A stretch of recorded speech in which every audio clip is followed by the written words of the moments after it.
All of these structures separated by thousands of miles, thousands of years, built by people who never met, never traded, never heard each other's languages, no phone lines, no shipping routes, no internet forums where Egyptian architects could swap blueprints with Mesoamerican engineers. And yet, over and over again, they arrived at the same essential form: stack stone or earth toward the sky. Make it big. Make it last. Make it a shape that dominates the horizon and refuses to be ignored. Why? That's the question that fuels 1,000 documentaries, internet rabbit holes, and late-night conversations about ancient mysteries. It's a genuine puzzle, not the kind that requires aliens or lost supercivilizations to solve, but the kind that reveals something fundamental about how humans think, build, and reach for meaning when they look up at the stars or down at the earth beneath their feet.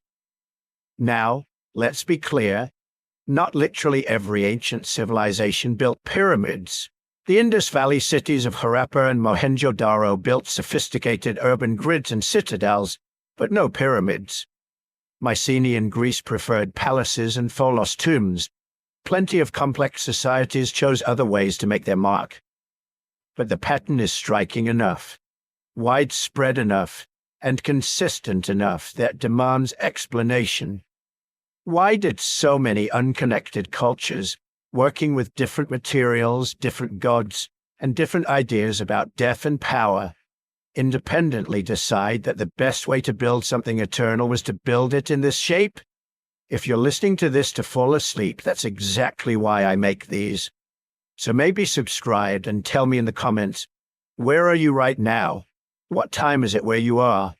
I love checking and seeing Singapore at sunrise, London at lunch, Los Angeles at midnight, all listening to the same story about stones stacked by people who've been gone for thousands of years. This isn't going to be a mystery show that strips credit from the builders or pretends we know nothing. We know a lot, but what we know makes the question even more interesting. Let's start at the beginning. Before there were pyramids, there were mastabas, and before mastabas, there was the Nile. Picture Egypt around 3100 BCE.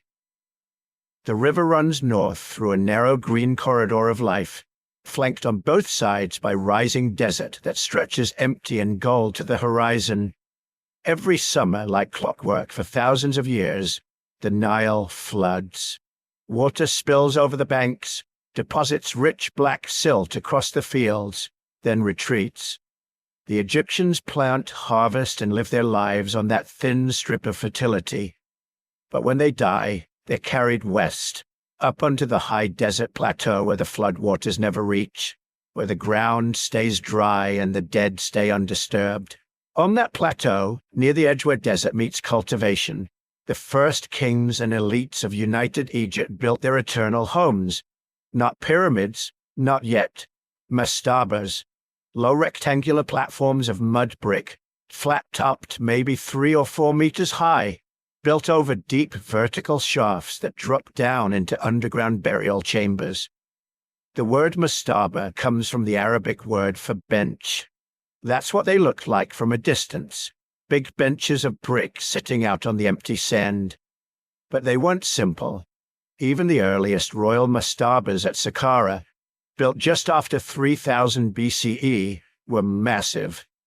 Some stretched nearly 60 meters long and 25 wide. Their exterior walls were decorated with elaborate niched facades that mimicked the architecture of royal palaces, row after row of recessed panels that played with light and shadow. The message was clear. This wasn't just a grave. This was a house, a palace for eternity.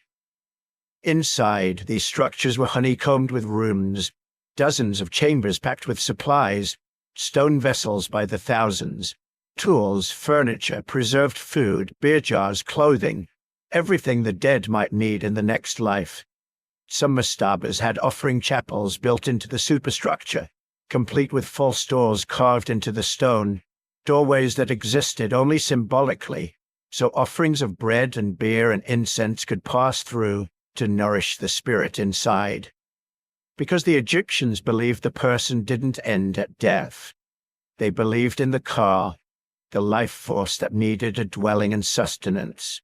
They believed in the Baya, the mobile soul that could fly out and return, but needed a physical anchor, a body or statue to come back to. Without a secure tomb, without offerings, without a name carved in stone, the dead could be erased, scattered, lost. The tomb wasn't just for remembrance, it was infrastructure. The engine that kept a person existing after their heart stopped beating. So mastabas grew, generation by generation, rain by rain. Mud brick gave way to stone. At least for the most important burials, the rooms multiplied. Storage magazines, serdabs, sealed chambers where stone statues of the deceased sat in the dark, connected to the outside world only through narrow slots so incense smoke and prayers could reach them. The enclosure walls around the mastabas got thicker, higher, more fortress-like. By the early 3rd dynasty, some of these structures dominated the desert skyline. You could see them for miles, and at some point someone had a thought. What if we didn't stop at one level? What if we stacked them? That's the impulse that will eventually create pyramids, but it didn't happen all at once. The shift from mastaba to pyramid wasn't a sudden lightning bolt of inspiration. It was incremental, a larger mastaba, then a mastaba stacked on top of another slightly smaller one, then another, and another. Each step an experiment, each reign pushing a little higher, testing what stone could do, what workers could accomplish, what would make a tomb not just eternal, but unmistakable. This is the part most people skip when they talk about pyramids. They jump straight to the finished monuments, the polished stones and perfect geometry. But the story starts here, in the slow escalation of mud and brick and human ambition on the edge of the desert. It starts with the idea that the dead deserve permanence, that a life, once lived, should leave a mark the earth can't erase. And here's what makes this so strange and so fascinating. That same idea, that same slow escalation from simple burial to monumental platform, happened again and again in cultures that never spoke to each other. We're going to see it in Mesopotamia, in Mesoamerica, in the Andes, in places so far apart that the idea couldn't possibly have traveled. But somehow it did. Not through contact, through something else, something deeper. But first we need to watch that stack of mastabas become something nobody had ever built before. Around 2670 BCE, during the reign of King Giza, a man named Imhotep changed everything. He wasn't a king. He was a vizier, a high official, chancellor of the Egyptian state. But he was also something rare, a polymath, architect, administrator, physician, sage.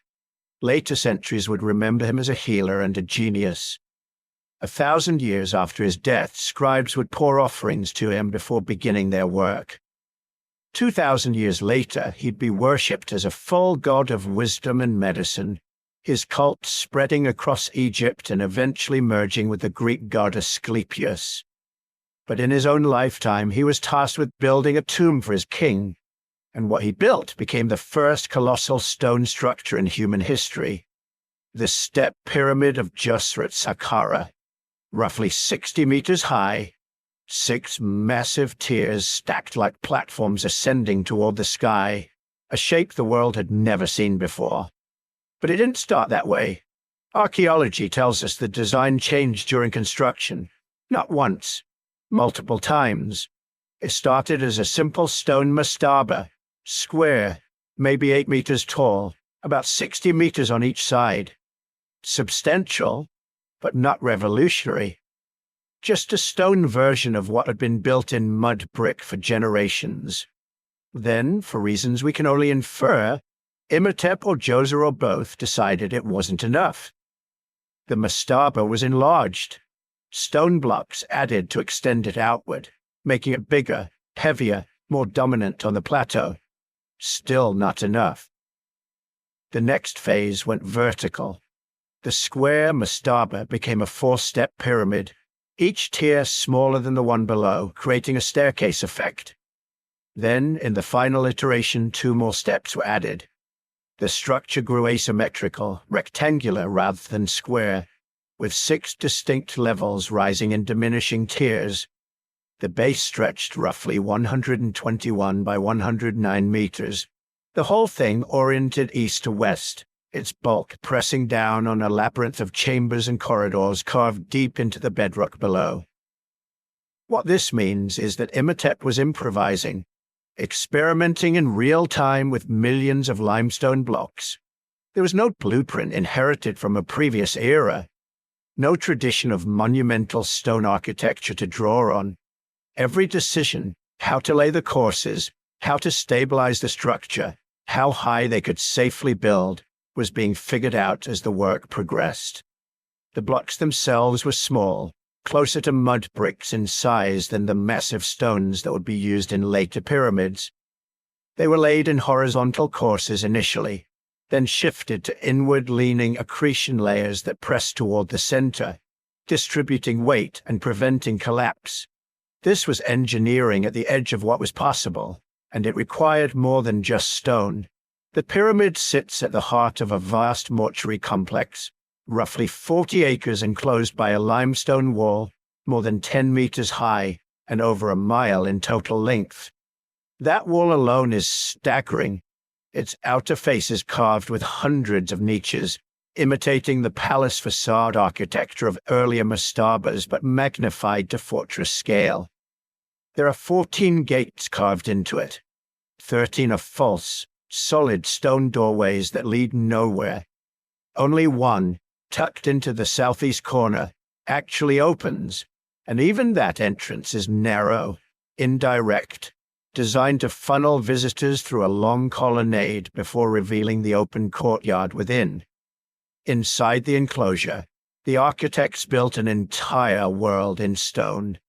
Dummy chapels with carved false doors, ritual courtyards, a long rectangular space marked out as a said festival court, complete with stone platforms where the king was meant to perform his jubilee ritual, the ceremonial run that renewed his power and vitality, except Giza wasn't supposed to run it in life. This was for his afterlife. The complex was a stage set for eternity, a place where priests could perform the necessary rites forever, feeding offerings through false doors, burning incense and serdabs, maintaining the cult that kept the king's spirit alive and active in the cosmos. Beneath the pyramid, the underworld begins. A vertical shaft drops down into bedrock, opening into a maze of corridors, galleries, and storage chambers that honeycomb the ground for hundreds of meters in every direction. Some passages are lined with blue faience tiles, gleaming ceramic meant to evoke water or the heavens. Others are carved with images of the king performing rituals, and in the magazines, the storage rooms, excavators found more than 40,000 stone vessels, jars, bowls, plates carved from alabaster, schist, diorite, some of them inscribed with the names of kings from the first and second dynasties, ancestors who had died generations before Giza was born. Why so many? Why vessels from earlier reigns? One theory is that Giza was claiming continuity, linking himself to the royal dead, gathering their power and legitimacy into his own monument. Another is that these were simply valuable objects, prestige goods redistributed and reburied as offerings. Either way, the sheer volume is overwhelming, provisioning the afterlife on an industrial scale. And all of this, the pyramid, the enclosure, the underground galleries, the 40,000 vessels, required labor on a scale Egypt had never organized before. Quarrying limestone from nearby deposits in the massive trench dug around the complex, transporting millions of blocks, shaping and dressing them, laying them course by course, year after year, feeding the workers, housing them, coordinating teams of stonecutters, masons, haulers, overseers, priests, and administrators. This wasn't just architecture. This was state formation. The logistics of building the step pyramid effectively invented the bureaucratic and economic systems that would allow Egypt to build even larger pyramids in the decades to come. You can't move this much stone without record keeping, without ration distribution, without hierarchies of authority that could plan years in advance and compel or incentivize labor from across the kingdom. But why build upward at all? Why shift from the horizontal mass of a mastaba to the vertical leap of a pyramid? Scholars have offered several answers, and none of them cancel each other out.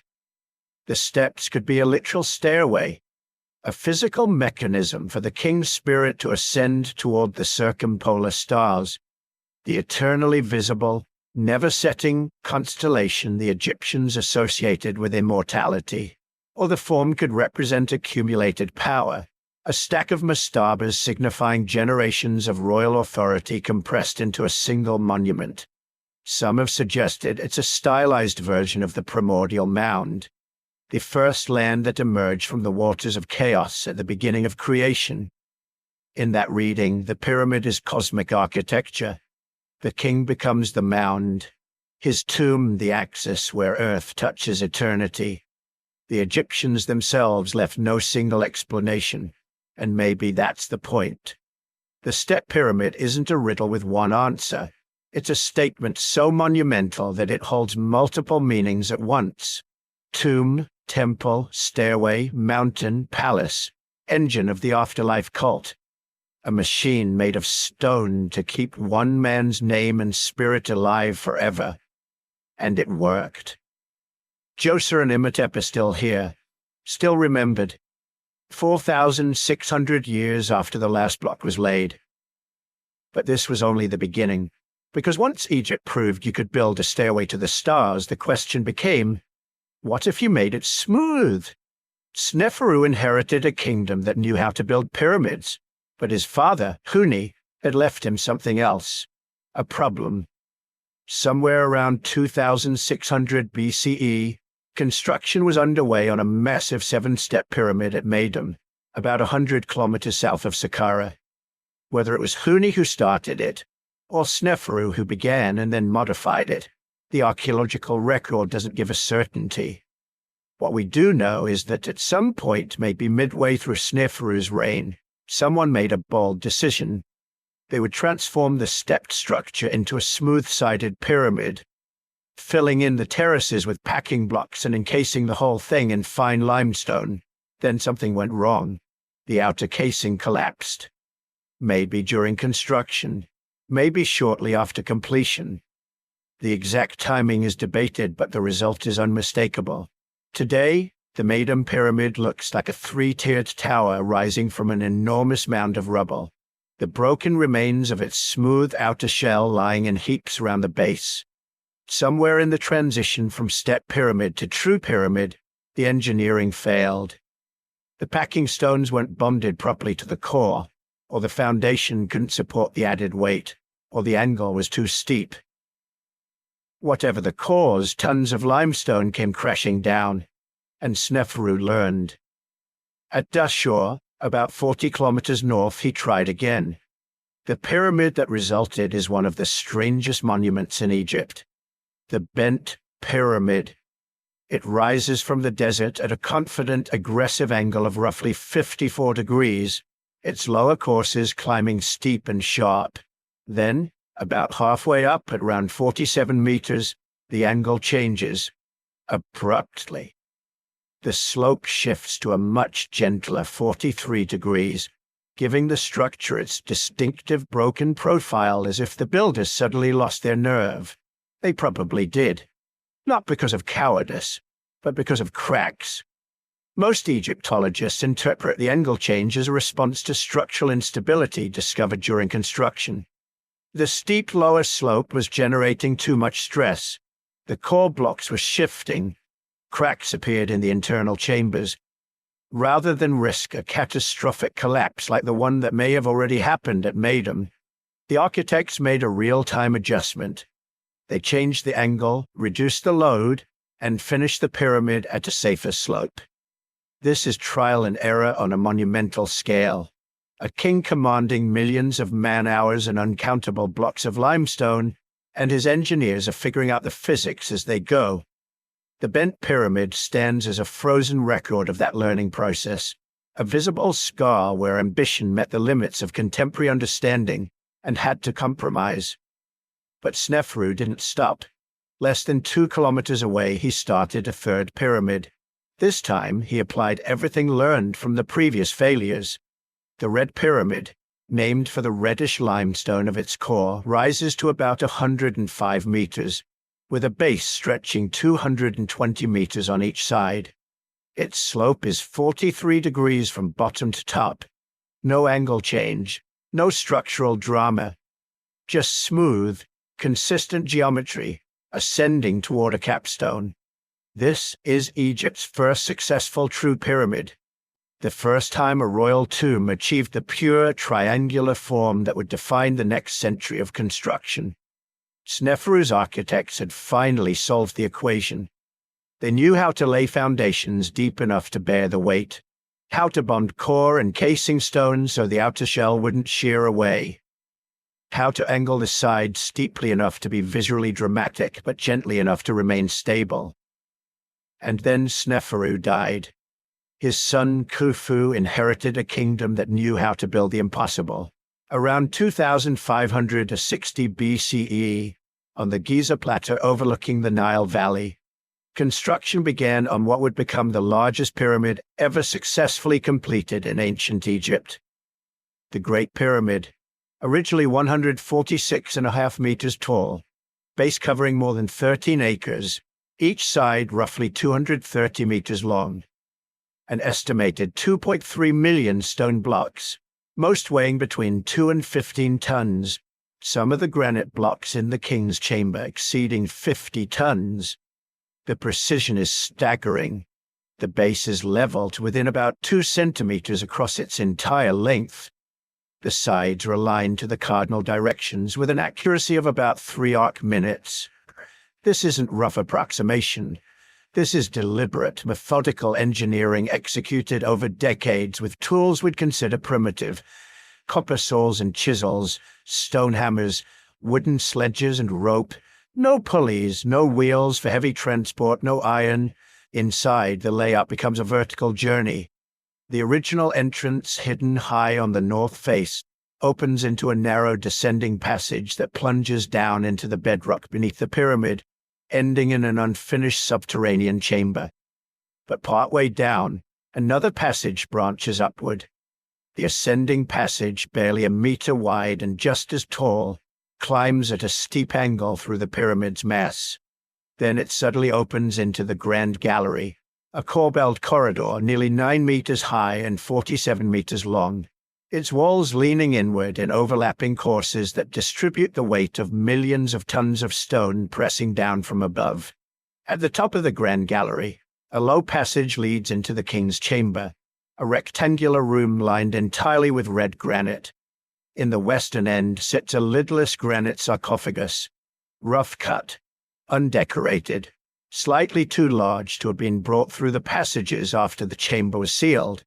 It was placed during construction, which means the entire pyramid was built around it. Above the king's chamber, 5 separate compartments called relieving chambers stack one on top of another, their ceilings formed by massive granite beams. The purpose is presumably structural, channeling the pyramid's weight away from the burial chamber below. But the topmost chamber contains something unexpected. Quarry marks, graffiti left by the work gangs, red ochre inscriptions naming their teams. The crew, Khufu, excites love. The followers of the powerful white crown of Khufu. Not the polished hieroglyphs of official inscriptions, but the rough scroll of workers marking their stone. These men weren't slaves. The evidence keeps piling up.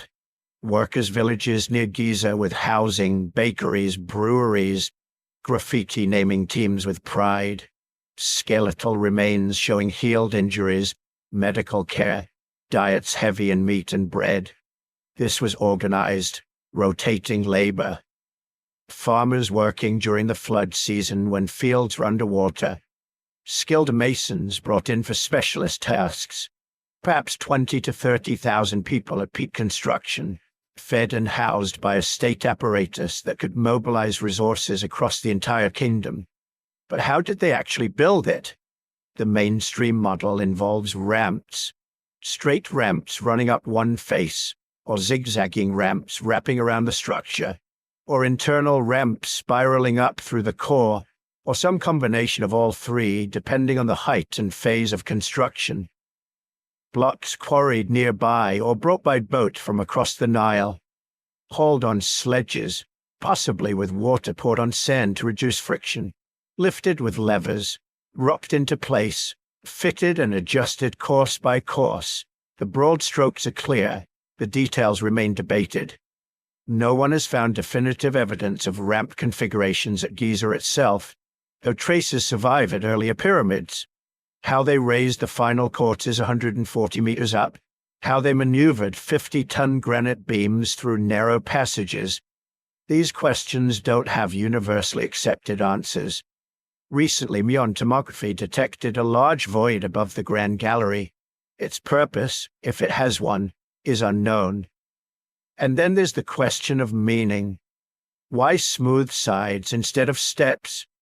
The pyramid texts inscribed in later pyramids offer clues.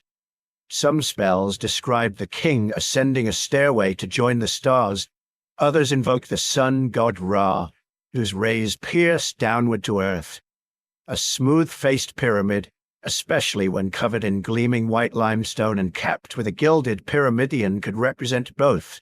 A frozen sunbeam, the primordial Benben stone magnified to cosmic scale. The evolution from step to smooth tracks the rise of solar theology, Ra's cult absorbing older star-based beliefs into a unified royal afterlife cosmology. But the pyramid was never alone. Khufu's monument is surrounded by three smaller queen's pyramids to the east, long boat pits containing disassembled cedar ships, a causeway descending to a valley temple now lost beneath modern Cairo. Nearby, his son Khafra built a slightly smaller pyramid, and the Great Sphinx. His grandson Menkaure added a third, completing the Giza triad. The plateau became a ritual landscape, a city of the dead where priests performed daily offerings, where the living came to petition the royal ancestors, where stone and ceremony maintained the cosmic order that kept Egypt stable and the Nile flooding on schedule. They had reached for perfection, and for a brief moment under the Fourth Dynasty sun they held it. But perfection is expensive, and the question that would haunt every generation after was whether it could be sustained, or whether the age of giants was already ending. By the time Khufu's grandson Menkaure finished his own, more modest pyramid at Giza, the age of giant experiments was basically over. Later, kings would build pyramids, but none would match the Fourth Dynasty for scale or ambition. The perfect form had been achieved. The question now was what to do with it. And if you leave the royal cemeteries around Memphis and head south along the Nile, another question appears. One that feels smaller at first, then grows stranger the more you think about it. Scattered along hundreds of kilometers of riverbank, tucked near provincial towns far from any royal necropolis, stand a series of little step pyramids.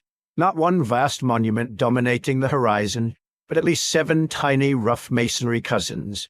At Sayla in the Fayum region, at Zawiyat el-Mayatin near modern Minya, at Nakada, El Kula, Sinki, Edfu South, and on the island of Elephantine near Egypt's southern border, each one only about 10 to 20 meters high when complete. Just a handful of steps, no vast internal corridors, no granite-lined burial chamber, no sarcophagus. They're solid. To an engineer, that's the strangest fact. These things are basically big stone piles with a stepped profile. No hidden rooms, no tunnels, just layers of local stone rising in small, crude terraces, like an echo of Jose's masterpiece shrunk down and hollowed of purpose. Archaeologists usually date them to the late 3rd Dynasty or early 4th, roughly the time of Huni and Sneferu, when the court around Memphis was still experimenting with large-scale stone construction. Many scholars tentatively credit Huni with commissioning the whole series, though the masonry and context are slippery enough that some suggest later kings joined in, adding one here or there. If they're not tombs, what are they? One idea is that they are cenotaphs, empty tombs for the king's ka, his vital essence scattered along the length of his realm. In this view, the real body rests safely in a great royal pyramid near the capital, but symbolic tombs in the provinces allow the king's spiritual presence to be rooted everywhere.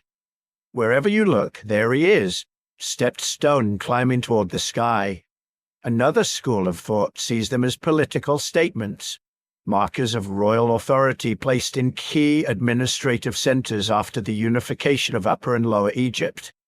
The message would be simple and visible from far away. This town, this stretch of farmland, this bend of the Nile, it all belongs to the throne. Some researchers lean toward a religious function. Perhaps they were local cult places dedicated to Horus, the falcon god with whom the living king was identified, or to the rising sun that would later dominate royal theology. A stepped pyramid, even a tiny one, is still an artificial mountain, still a place where sky and earth symbolically meet, where offerings can rise and blessings descend. Others imagine them as boundary markers on a grand scale, a chain of little stone beacons mapping the skeleton of the unified kingdom. But when you look closely at their distribution, the pattern isn't neat enough to be obvious waypoints or border stones. Some stand near old settlement mounds, others near quarries or crossings. The logic is there, but it's not transparent. Excavations haven't helped as much as you might hope. There are almost no inscriptions on the structures themselves, no carved dedicatory texts explaining their purpose, no surviving temple complexes wrapped around them, just stair-stepped shells of stone, eroded by thousands of years of wind and sand, with a few scattered potsherds and traces of offering activity nearby. We are left with possibilities, not certainty. What they do show us, quietly but firmly, is that even at the very moment Egypt was inventing the giant royal tomb pyramid, the same architectural language was being spoken in a different dialect out in the provinces. The pyramid idea was already more flexible than the gleaming colossus at Giza might make us think. It could be a monumental royal grave, but it could also be a compact, solid, probably cultic structure with no body inside at all. Then history moved on. The Old Kingdom collapsed around 2200 BCE in a tangle of Niles, famine, regional power grabs, and administrative breakdown. The Great Pyramid fields went quiet. When central authority revived in the Middle Kingdom, almost 5 centuries later, the kings of the 12th dynasty did something revealing. They brought the pyramid back. Amenemhet I, Senusret I, Amenemhet II, and especially Amenemhet III all built pyramids. But if you visit their remains today, most of what you see is rubble. Not because they were small, or because the builders were incompetent, but because the construction strategy had changed. Instead of solid cores of massive limestone like Sneferu's Red Pyramid, Middle Kingdom architects often used mud brick for the main body, with a relatively thin veneer of fine limestone casing on the outside. It was cheaper, faster, and logistically easier. But when that casing was stripped in later ages for building stone, the vulnerable inner structure was left exposed. Thousands of years of weather have turned once impressive pyramids into low, slumping mounds, barely recognizable without excavation. Above ground, the shape persisted. Below ground and around the base, something new was happening. The substructures and mortuary temples of these Middle Kingdom pyramids became far more elaborate. Labyrinthine passageways, multiple chambers, tricky angles, hidden niches. One complex associated with Amenemhat III at Hawara impressed later Greek visitors so much that they called it simply the Labyrinth, a bewildering maze of rooms and corridors. It's as if the pyramid had split into two expressions. The outer form, simplified and economized. The inner experience, underground and architectural, growing ever more complex. A puzzle for robbers to solve, a journey for the king's soul to travel, a ritual map of the afterlife. And still, thieves came. Tomb robbery was not a late development in Egypt. It was a constant background pressure. From early on, the promise of concentrated wealth, gold, precious stones, fine linens, ritual equipment, inside a known burial monument was irresistible. Old Kingdom pyramids were broken into in antiquity. Middle Kingdom pyramids were no safer. The very visibility that made these monuments powerful statements of kingship also made them excellent targets. In the New Kingdom, the royal response was radical. Kings stopped putting their bodies inside pyramids at all. Instead, pharaohs of the 18th, 19th, and 20th dynasties carved their tombs deep into the limestone cliffs west of Thebes, in the valley we now call the Valley of the Kings. From the floodplain, you can't see the tombs themselves, just a desolate wadi walled in rock. The monumental architecture, the place where ritual and propaganda still played out, shifted to separate mortuary temples on the edge of the cultivation, like Hatshepsut's terraced temple at Deir el-Bahari or Ramesses III's complex at Medinet Habu. The tomb became hidden, secret, ideally known only to a small circle of trusted workers and priests. Its decoration focused on the king's journey through the night, through the underworld, guided by the sun god in his bar.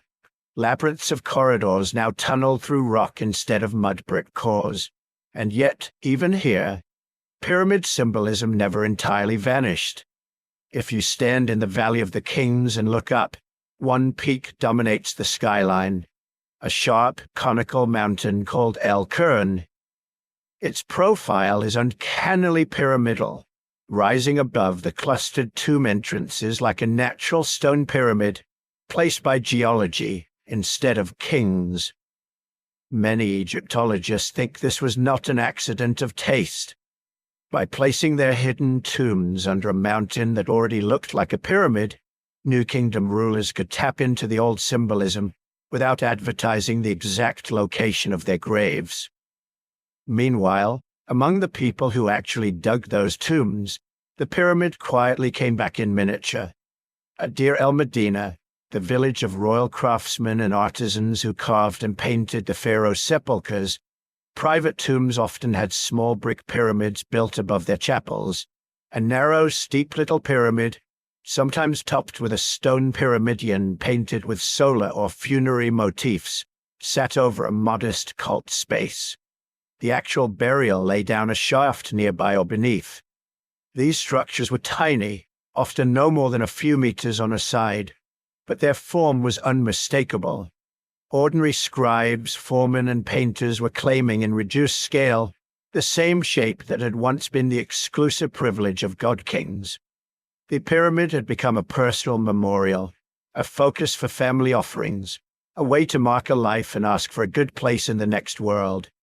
From Huni's mysterious little step pyramids in the provinces, to the giant royal tombs at Giza, to eroded Middle Kingdom mounds fronting maze-like temples, to invisible New Kingdom burials tucked under a natural pyramid-shaped peak, to workers' brick mini-pyramids standing over simple shafts, the form kept changing roles. It never quite meant the same thing twice, even within a single civilization. Over the course of 2,000 years, the pyramid was a moving target. Tomb and symbol, beacon and boundary, royal prerogative and private hope. Sometimes solid and empty, sometimes hollow and packed with treasure, sometimes reduced to a brief outline against the sky. And as the Nile carried these shapes past fields and villages, another river of ideas was flowing south, beyond Egypt's first cataract, into a different kingdom that would one day pick up the pyramid form and make it their own, sharper, steeper, and multiplied by the hundreds. South of the first cataract, the river narrows and the cliffs close in. Granite boulders break the current. The Nile stops being a languid highway and becomes something rougher, more layered. This region the Egyptians called Tarseti, the land of the bow. Further on, the land that Greek writers would later call Ethiopia. Today, northern Sudan. For most of pharaonic history, Egyptian scribes wrote about the people here as neighbors, rivals, trading partners, sometimes enemies. They came for gold, for incense, for exotic animals, for prisoners of war. They carved victory scenes on temple walls showing Nubian chiefs in foreign clothes, brought to their knees before the king of the two lands. But history has a habit of turning pictures around. By the late 2nd millennium BCE, Egypt's own power was fading. The new kingdom fractured, foreign dynasties came and went, and the glitter of the old court at Memphis and Thebes grew dim. South of the cataracts, in the lands that had once been Egyptian provinces, a new center of gravity formed. We call it the Kingdom of Kush. At first, its capital clustered near a sacred sandstone outcrop called Jebel Barkal, a flat-topped mountain that rises abruptly from the desert plain. The Egyptians had already marked this place out as special, building temples there and identifying it as a kind of southern counterpart to their own holy sites. Kushite rulers took that symbolism and made it their own. Around Napata, in the shadow of Jebel Barkal, a local dynasty grew rich on trade, iron, and control of the Nile. Then, in a twist that would have startled those old Egyptian painters, the kings of Kush marched north and took Egypt. Around 747 BCE, a Kushite ruler named Pa led an army into the Nile Valley, and over the next decades his successors established what we now call the 25th dynasty. For almost a century, kings with Nubian names and Kushite ancestry sat on the Egyptian throne, performed Egyptian rituals, restored crumbling Egyptian temples, and wrote about themselves in impeccable Egyptian hieroglyphs. They were foreign, but they were also deeply fluent in the culture they had inherited, and when the time came to bury their dead, they reached for a shape that had, by then, been mostly dormant in Egypt for a very long time. The pyramid, not the flat-topped mastaba, not the hidden cliff tomb. The old, unmistakable profile, a triangular slope narrowing to a point against the sky. But here, south of Egypt, something new happened. The earliest Kushite royal burials at sites like El Kuru and latest Nuri show a transition. From older, mound-like tumuli to small, steep pyramids rising over underground chambers. By the time the royal cemetery shifted fully to Meroe, further downstream, the Kushite pyramid had found its mature form. If you walk among them in your mind, the scale feels strange at first. Forget the Great Pyramid's sweeping baselines and slow, shallow angles.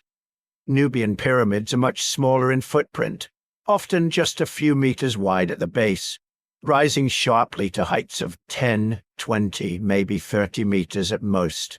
Many stand at slopes of around 60 or 70 degrees like stone spears driven into the desert. There are a lot of them.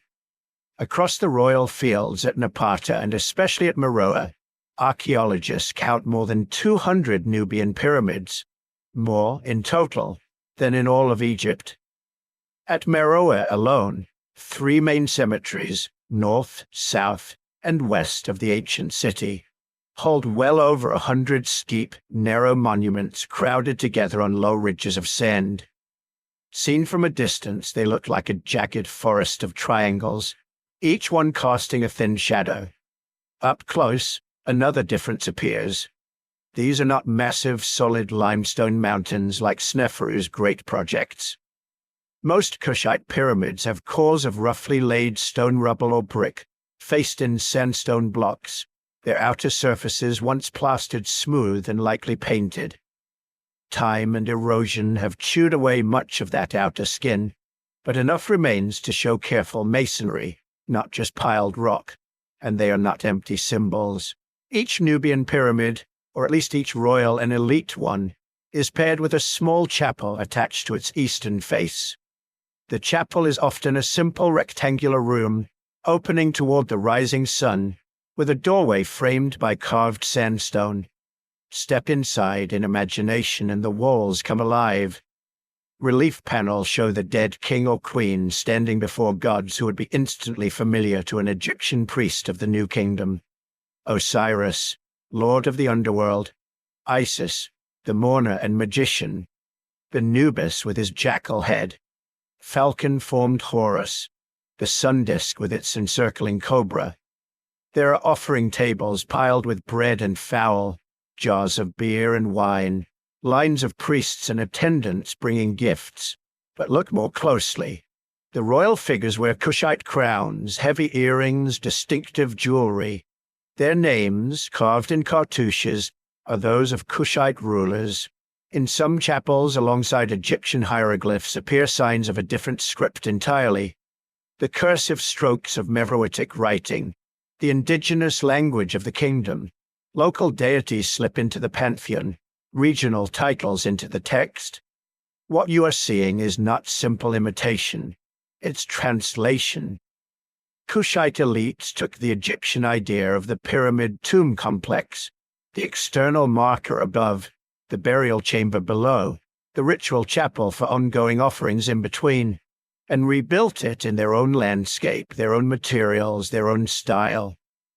They accepted the broad logic, a monument that ties the dead to the sky, a place for the living to feed the memory of the king, images of an afterlife structured by gods and judgment.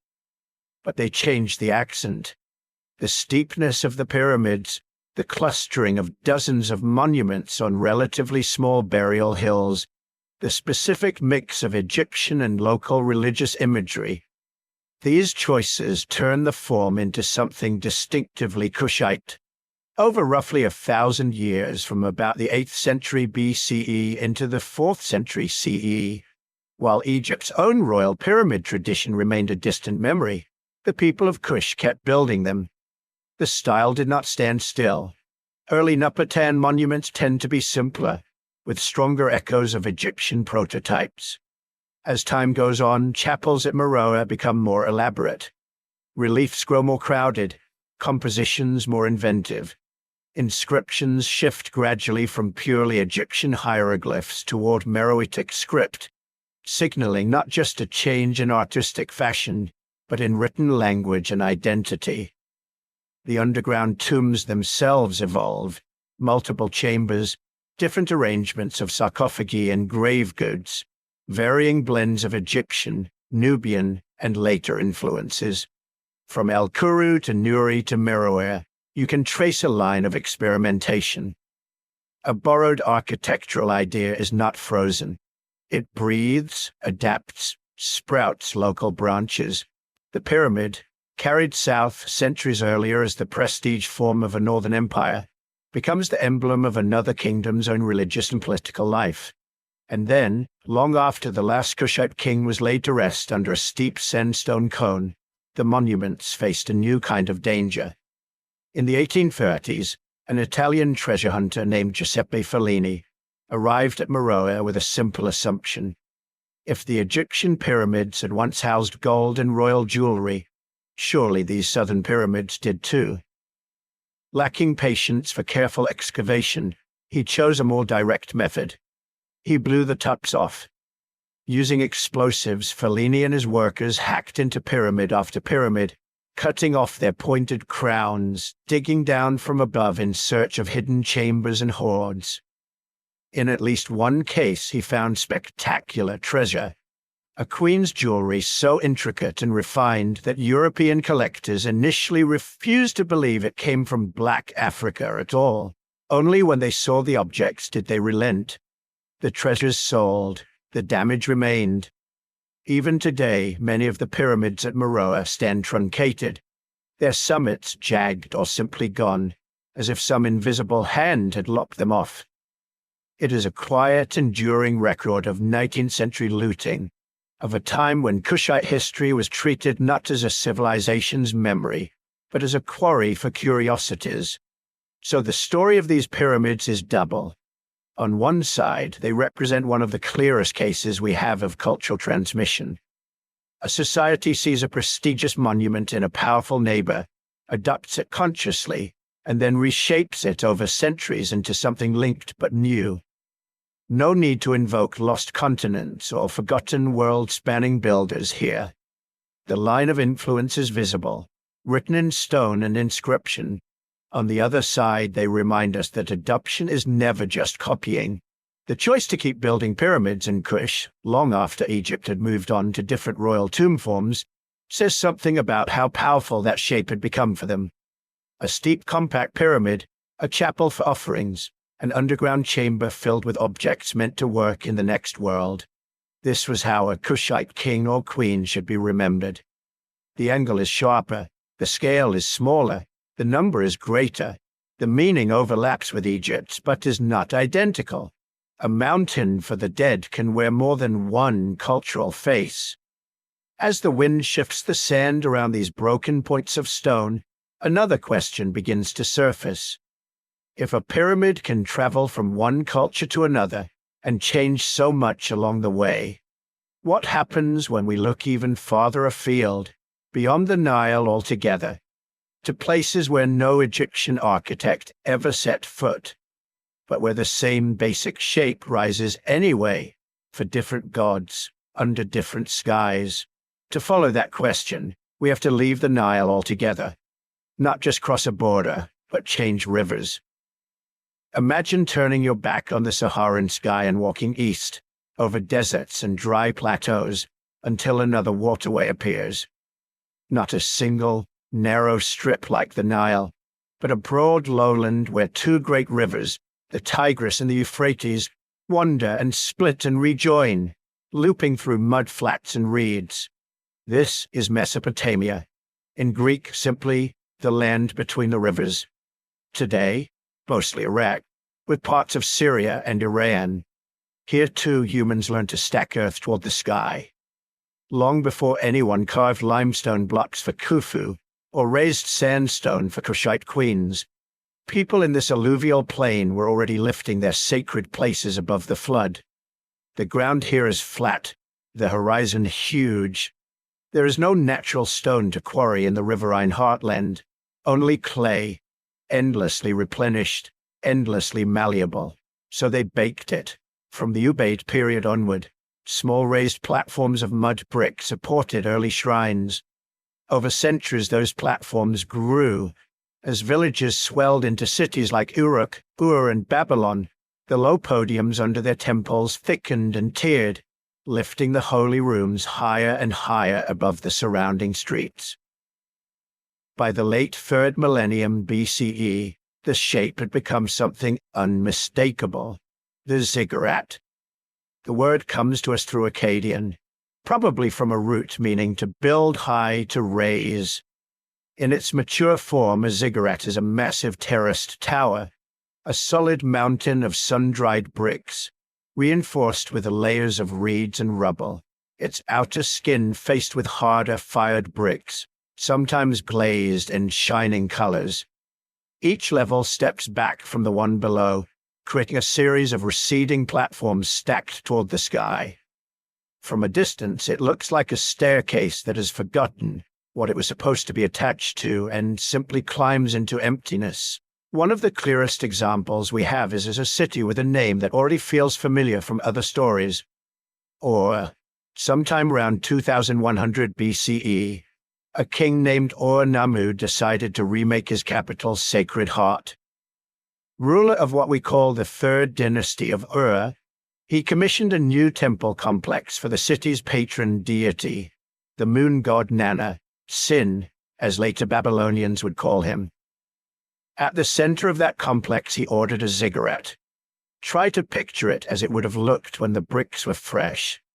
A broad rectangular base, its core a dense lattice of mud bricks, each stamped with Ur-Nammu's name. On top of that, a second, smaller terrace. Above that, a third. 3 great stepped stories in all, each receding like layers of a wedding cake, but made of sun-baked clay. At the front, 3 monumental staircases rise from ground level, one in the center, 2 flanking it at angles, converging on the first terrace. From there, a single grand stair continues upward, leading not into the mess of the tower, but onto its back, toward a small rectangular building that once stood on the summit. Not a burial chamber, a temple. In Egyptian pyramids, the focus of ritual is hidden deep inside. Narrow passages, sealed sarcophagi, the king's body laid away from human eyes. At the holiest space was out in the open air, visible from below as a shining shrine on the ziggurat's crown. This was understood as the dwelling place of Nana in his city, a house for the god to inhabit, furnished, supplied, tended by priests. The whole tower is a kind of cosmic front porch. The god does not descend into a hidden grave. The god descends, symbolically, to this elevated room. The stairs are not there for a dead king to climb in some imagined afterlife, but for living humans, priests, perhaps royal figures on special occasions, to ascend and perform offerings, pour libations, recite prayers. Ordinary people would have remained in the courtyards below, watching smoke drift up from a height they would never personally reach. Same broad silhouette as a step pyramid. Tiered, geometric, monumental. Very different logic. This contrast runs deep. Egyptian royal pyramids, at least in their classic Old Kingdom form, are tombs first and foremost. They are made of stone, the hardest, most enduring material available, and once the burial is complete, they are meant to be closed, even if a cult continues in chapels nearby. Mesopotamian ziggurats, by contrast, are temples raised on platforms. They are house mountains for gods, not graves for kings. They are made of clay, not quarried stone. Millions upon millions of sun-dried bricks, vulnerable to rain and time. They require constant maintenance. Kings boast in inscriptions of repairing or rebuilding older ziggurats, peeling away their eroded faces, refacing them, sometimes adding new tiers or new decorative glazed bricks. Pyramids in Egypt are finished and sealed. Ziggurats are perpetual projects. And yet, in both cases, the form reaches upward, toward something beyond the human scale. Many modern scholars talk about the ziggurat as an axis mundi, a world axis, a place where earth and sky touch. That sounds abstract, but in Mesopotamian texts, the idea often appears in concrete form. The great ziggurat of Babylon, whose Sumerian ceremonial name was Atemenanki, was called House of the Foundation of Heaven and Earth. A foundation is what holds two things together. You can imagine how this would feel if you lived in one of these cities. On ordinary streets, mud brick houses crowd together, 1 or 2 stories high, their flat roofs at the same level. Then you turn a corner, and there it is, a human-made mountain, squared and stepped, each terrace planted perhaps with trees or shrubs in some periods, its summit crowned with a brightly painted shrine. It dwarfs the palace, it anchors the skyline, it says wordlessly, "This is where the god lives, this is where our city meets the sky." The similarity to pyramids elsewhere is not just geometric. In Egypt, the king's tomb mountain ties him to the sun, to the circumpolar stars, to the heavens where he is supposed to rule forever. In Mesopotamia, the temple tower ties the city to its patron deity, and by extension to the cosmic order that deity maintains. Different religions, different stories, same intuition. If you want to be closer to the gods, you build up. It is tempting to imagine a line of influence between these great traditions. After all, Egypt and Mesopotamia were not sealed bubbles. Trade routes, diplomatic letters, even occasional wars linked the Nile and the Euphrates. Perhaps someone saw a distant pyramid or a distant ziggurat and brought back the idea. But the evidence we have does not demand that explanation. Early Egyptian pyramids can be traced quite cleanly from local mastaba tombs. rectangular benches that simply grew taller and more complex until they stacked into something stepped. Mesopotamian ziggurats grow just as naturally out of earlier low temple platforms that were raised gradually higher to protect shrines from floods and to mark them out from the houses around them. Two river civilizations with different climates, different building materials, different theologies, both discover that piling earth toward the sky in neat receding tiers is an effective way to manifest sacredness in public space. Convergent solutions born from similar questions. The ziggurat tradition was not limited to one kingdom either. Sumerian city-states, later Akkadian and Babylonian monarchs, Assyrian rulers further north, and Elamite dynasties in what is now southwestern Iran, all built their own versions. Some had only 2 or 3 terraces.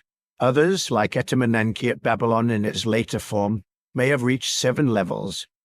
We do not know exactly how high that great tower rose. Only its foundations survive, and ancient descriptions vary, but they agree on one thing: it dominated the city. Centuries after many of these structures had crumbled, another story was told about a tower in this land between rivers. In the book of Genesis, there's a tale of humans deciding to make a name for themselves by building a city and a tower with its top in the heavens. In the story, the project goes wrong. The deity scatters the builders and confuses their languages, and the place gains a new name: Babel. Most modern scholars see in that story an echo of ziggurats, perhaps especially of Babylon's Etemenanki.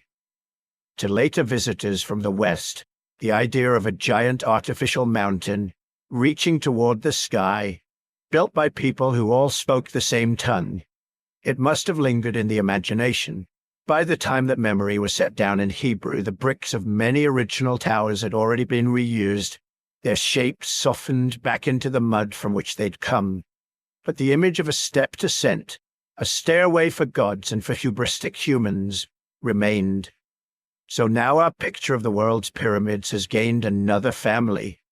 In Egypt and Kush, stone or sandstone cones for the dead. On the Tigris and Euphrates, mud brick mountains for living gods.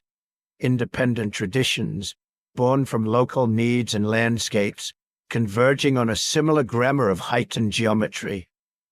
If ziggurats were cosmic foundations where heaven and earth touched, what happens when we keep traveling still farther west, across an entire ocean, and find yet more stepped mountains rising from different valleys, under different stars, with no way at all to borrow from Ur or Giza?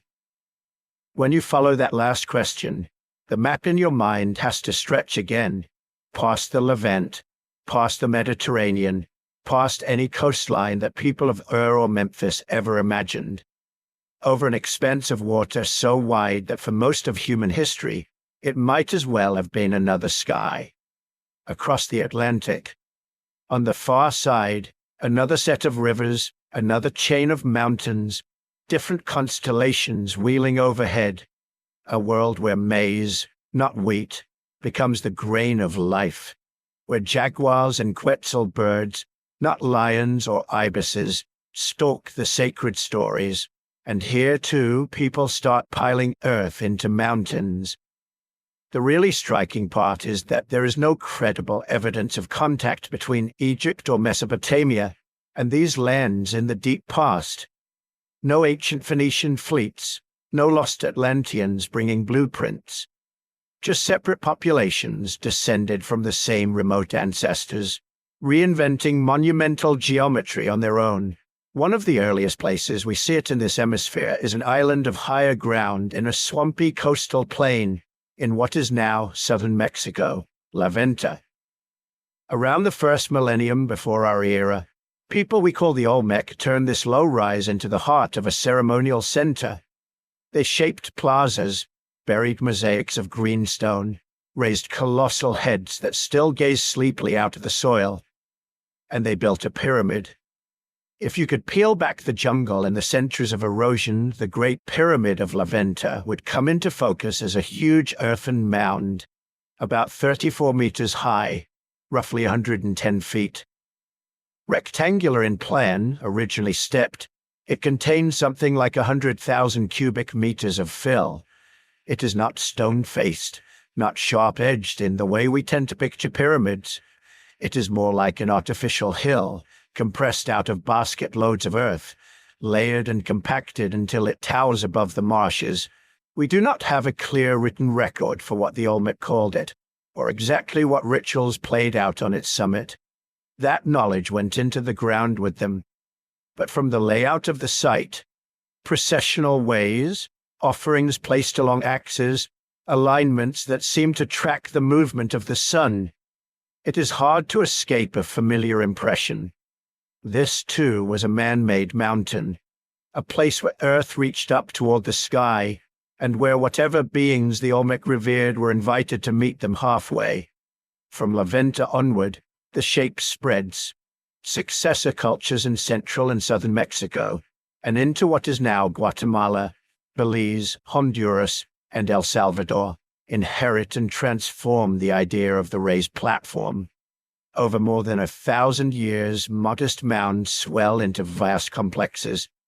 Some stay low and broad, others pile steeply, narrowing as they climb, carrying small temples on their summits like crowns. By the turn of the first millennium of our era, one particular city in the central highlands of Mexico has taken this practice to a new scale: Teotihuacan. When the first people settled this valley, the great volcanoes that hem it in were already old. To the south, Popocatépetl rose snow-capped. To the east, Cerro Gordo loomed like a sleeping guardian. Between them, on a broad, gently sloping plain, Teotihuacan grew into something astonishing. At its height, between about 100 BCE and 550 CE, it may have held 100,000 people or more. Its streets were laid out in a grid, its neighborhoods organized, its drainage channeled. This was not a city that just happened. It was planned.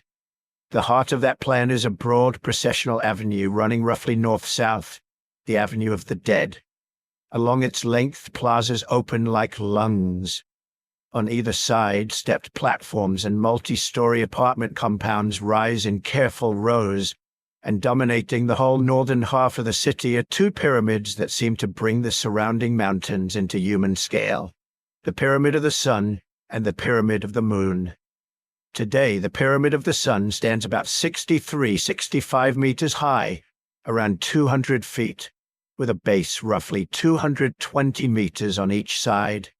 It is one of the largest single structures ever built in the ancient Americas, a mess of stone and rubble encased in carefully cut talud tablero facades, sloping panels topped by vertical rectangles, repeating like a pattern of breaths as the building climbs.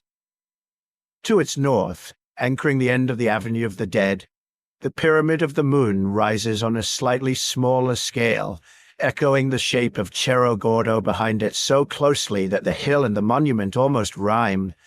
We can measure these things. We can map their angles.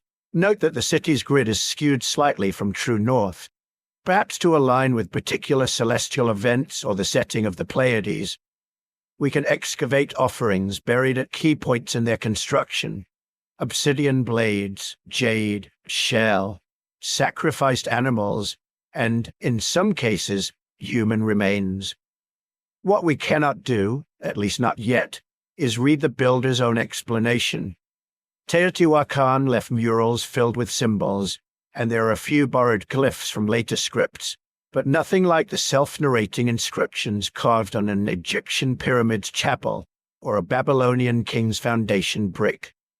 The language spoken here, the names the inhabitants use for their temples and gods, their myths of how the world began, those are still debated, teased out of art and later Maya and Aztec stories that looked back at this city as already ancient.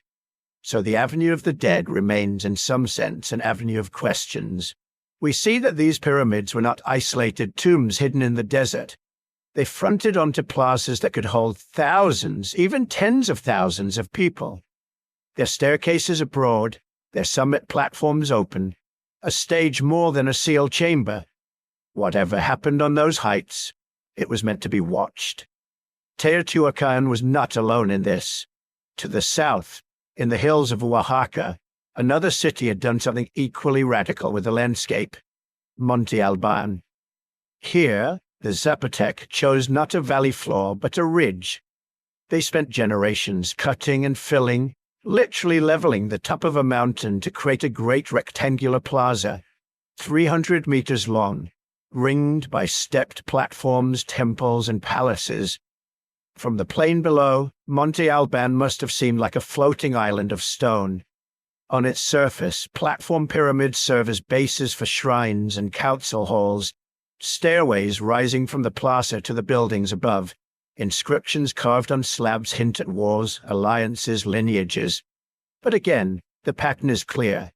The most important structures are up, on tiers, reached by stairs, focused around open spaces where crowds could assemble. The pyramid is not an isolated monument here. It is one unit in a larger conversation between earth, sky, and community.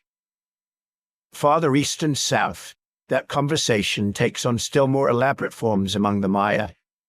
If Teotihuacan's pyramids feel like massive, somewhat impersonal mountains, many Maya examples feel intricate, almost baroque. At cities like Tikal, Palenque, Calakmul, and Capay, steep limestone staircases run like spines up tall, narrow pyramidal mounds, leading to roof-combed temples whose upper tiers slice dramatically into the sky. Consider Tikal Temple 1 in what is now Guatemala. Built in the 8th century CE, it rises about 47 meters above the plaza. Its stairway climbs so sharply that from the ground, the steps seem to merge into a single plane. At the top, a small temple room opens onto the void, and above even that, a masonry comb frames the horizon. It is not just a lookout point, not just a shrine. Deep within its core, archaeologists discover the burial of a king, Jasor-Chan Kawil I, laid to rest with jade ornaments, jaguar pelts, and offerings. The whole towering structure is, in a sense, his tombstone, but it is also a functioning temple, a place where priests continued to perform rituals long after his burial. At Palenque in Chiapas, the Temple of the Inscriptions makes this duality explicit. From the outside, it is a stepped pyramid about 27 meters high, supporting a temple whose walls are covered with long, hieroglyphic texts. For years, that was all anyone knew. Then, in 1952, excavations revealed a sealed stairway descending from the temple floor down into the heart of the pyramid.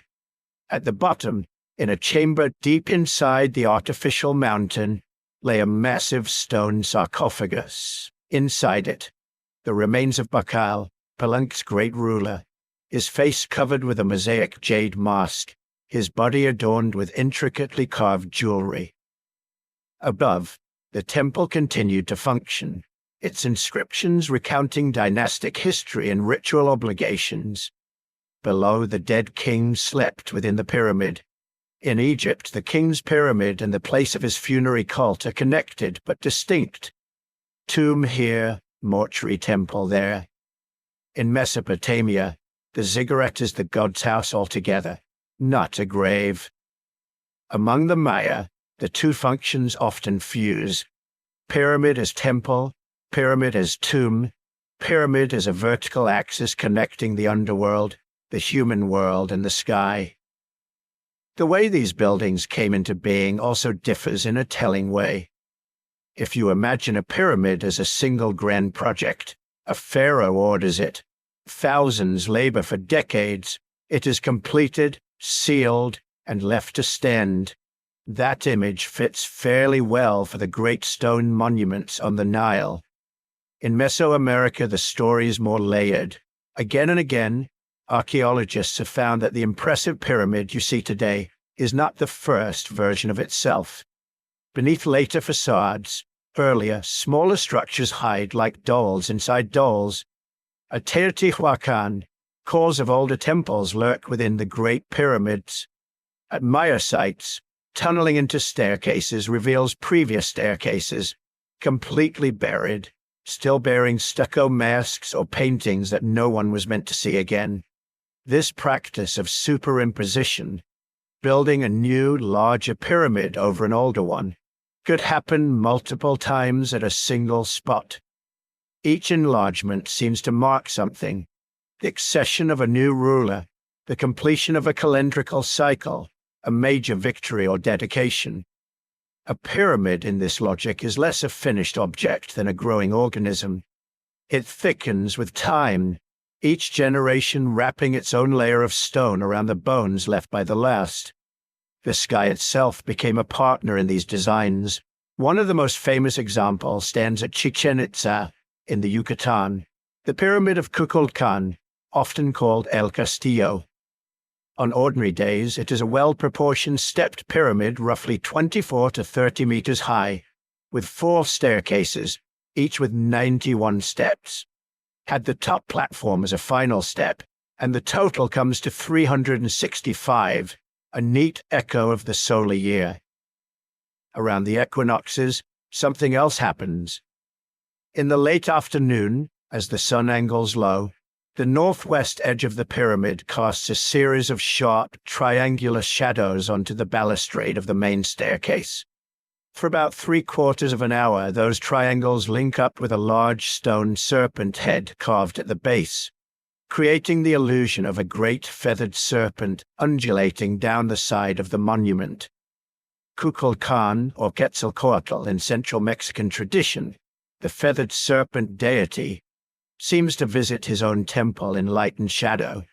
Most researchers agree this effect is intentional. It requires not only careful astronomical observation, but also precise understanding of how the sun's path will interact with the pyramid's angles at a specific time of year. Here again, architecture is doing more than providing a platform. It is telling time. It is enacting a myth with geometry and sunlight. Through all these variations, one thread runs consistently in the Americas. These pyramids are not primarily quiet tombs, sealed and left alone. They're stages in the most literal sense, platforms for ceremonies that recur again and again, offerings of incense and food, dances, recitations, the burning of copal, the playing of ritual ball games in adjacent courts. In some cases, they're also theaters of blood. At certain periods and in certain regions, human sacrifice formed part of the ritual economy of these places. People offered to gods on the heights of temples, their deaths believed to sustain maize, rain, the turning of the calendar. The details vary and are still being refined by scholarship, and popular images of constant carnage are almost certainly exaggerated. But the core point is sober. These were living, working, sacred machines at the heart of cities, not dead monuments on the margins. Day after day, smoke and sound would have risen from their summits. Processions would have climbed and descended their stairs. New plaster would have been applied, new paint laid down, new dedicatory caches buried in their cores.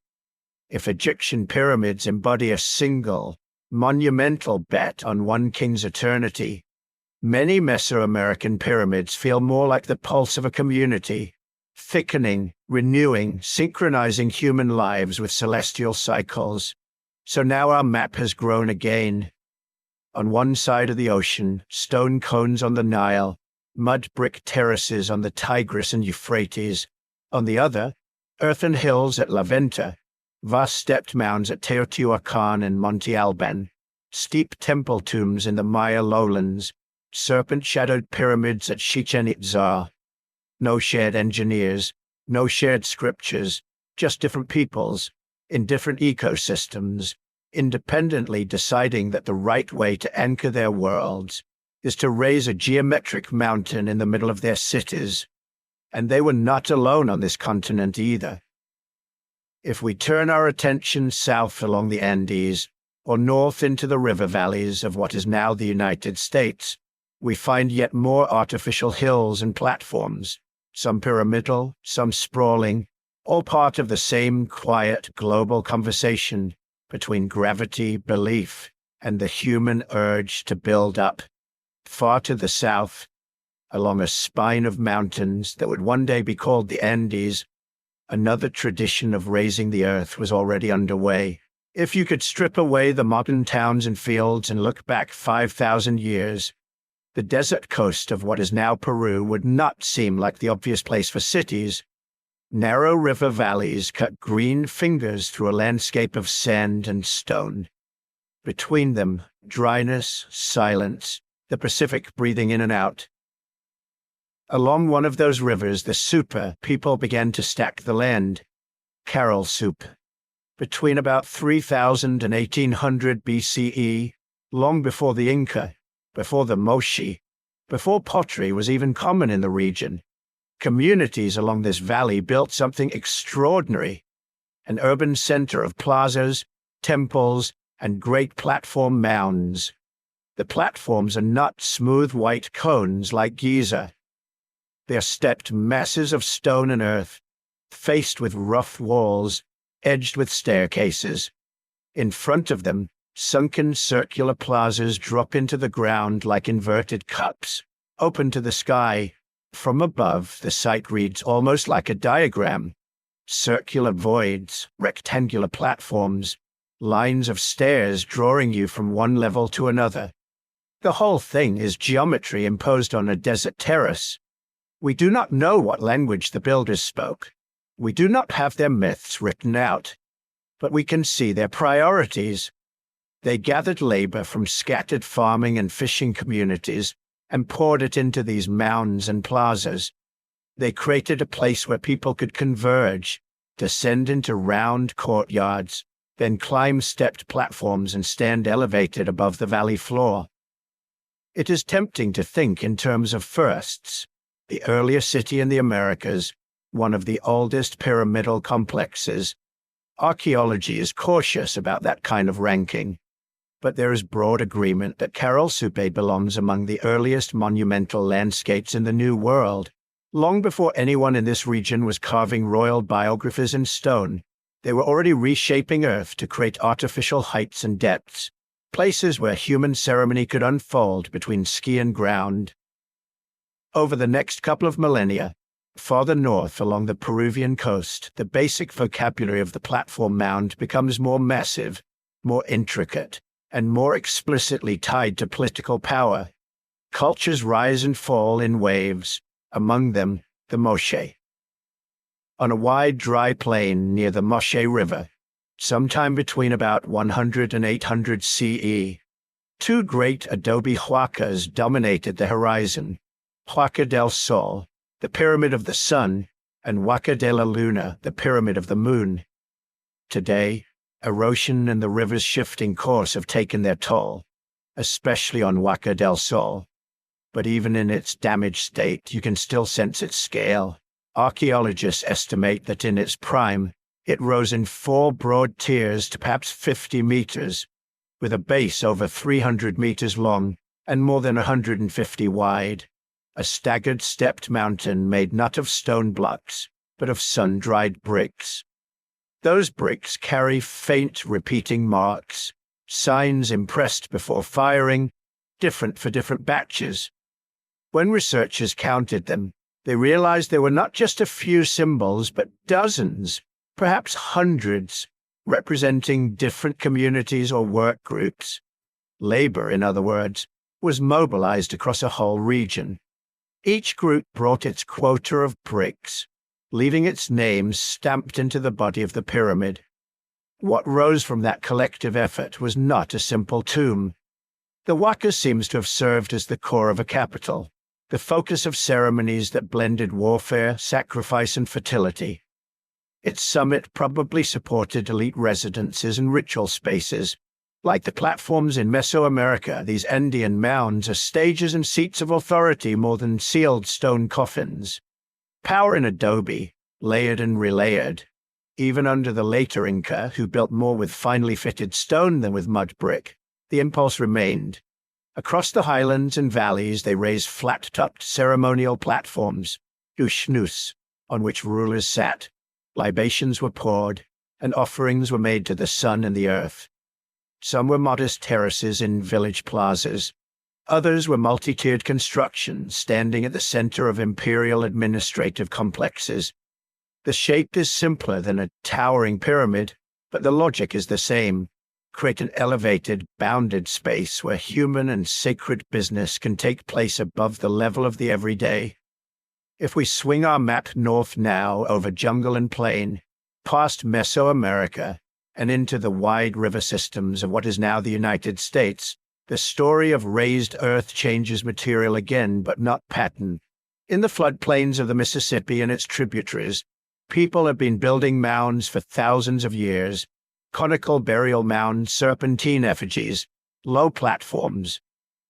By around 1050 CE, in the bottomlands across the river from where St. Louis stands today, those scattered traditions coalesced into something that looked, in its own way, like a city. Cahokia. At its height, between roughly 1050 and 1350, Cahokia spread over several square miles. Estimates suggest perhaps 10 to 20,000 residents in and around the central precinct, making it the largest urban center north of Mesoamerica in its time. Its layout is anchored around a gigantic earthen platform. Monk's Mound. Monk's Mound does not glitter. From a distance, it can almost pass for a natural hill softened by grass. But it is entirely artificial, about 30 meters high, shaped into 4 broad terraces, with a base nearly 300 meters long on one side and a little less on the other. In terms of footprint, it rivals the Great Pyramid of Giza. Its core is baskets of dirt, layer upon layer of carefully arranged soils and clays, shaped and reshaped over generations. On its summit, evidence of post holes and burned layers suggest there once stood a large timber building, perhaps a great temple, perhaps the residence of a paramount chief whose authority radiated out across the surrounding countryside. Around it, more than 100 other mounds of varying shapes rose, some platformed, some conical, some ridged. Plazas opened between them. Wooden circles, sometimes called wood henges, marked the solstices and equinoxes. As at Cahokia's southern and Andean cousins, we do not have a native written account of what any of this meant. European chroniclers, arriving centuries too late and with their own agendas, tended to dismiss such earthworks as the traces of some vanished, more advanced race, or to downplay them altogether. For a long time, the idea that indigenous peoples of North America could have planned and built a city on this scale was simply not entertained in many textbooks. Yet the dirt itself disagrees. Stratigraphy shows repeated building phases.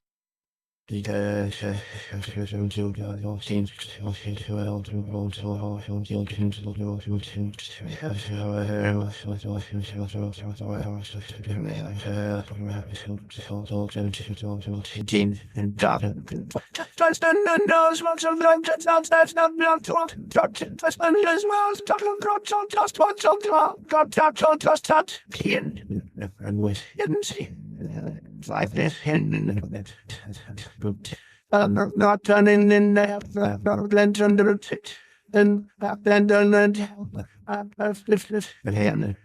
avoid when they die. I'm your robes of worth our word.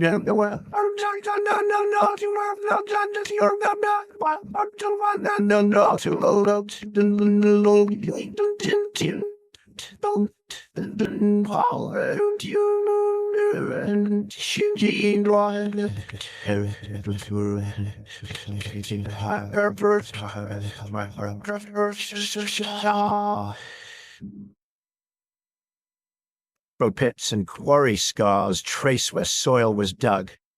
The mound's alignments and the arrangement of plazas suggest conscious design, a community that can coordinate the movement of millions of basket loads of earth is not an accident. It is a society capable of planning, leadership, and shared belief strong enough to keep people hauling soil to a central hill for decades. From Peru's adobe giants to Illinois' earth platforms, the materials differ, but the gesture repeats. Take low ground and make it high. turn a flat floodplain or desert terrace into a topography of meaning. And it is not just the Americas. If we let our attention drift farther west, across the Pacific, other examples flicker up on the edge of night. In northern China, beneath fields and forests, lie huge imperial tumuli. The most famous belongs to the first emperor of Qin, the ruler buried with an army of life-size terracotta soldiers. His actual tomb chamber remains unexcavated, sealed under a massive earthen mound. From the outside, it looks like a broad, truncated hill. Remote sensing and historical texts suggest a structured, perhaps stepped interior, a constructed mountain over an artificial underworld.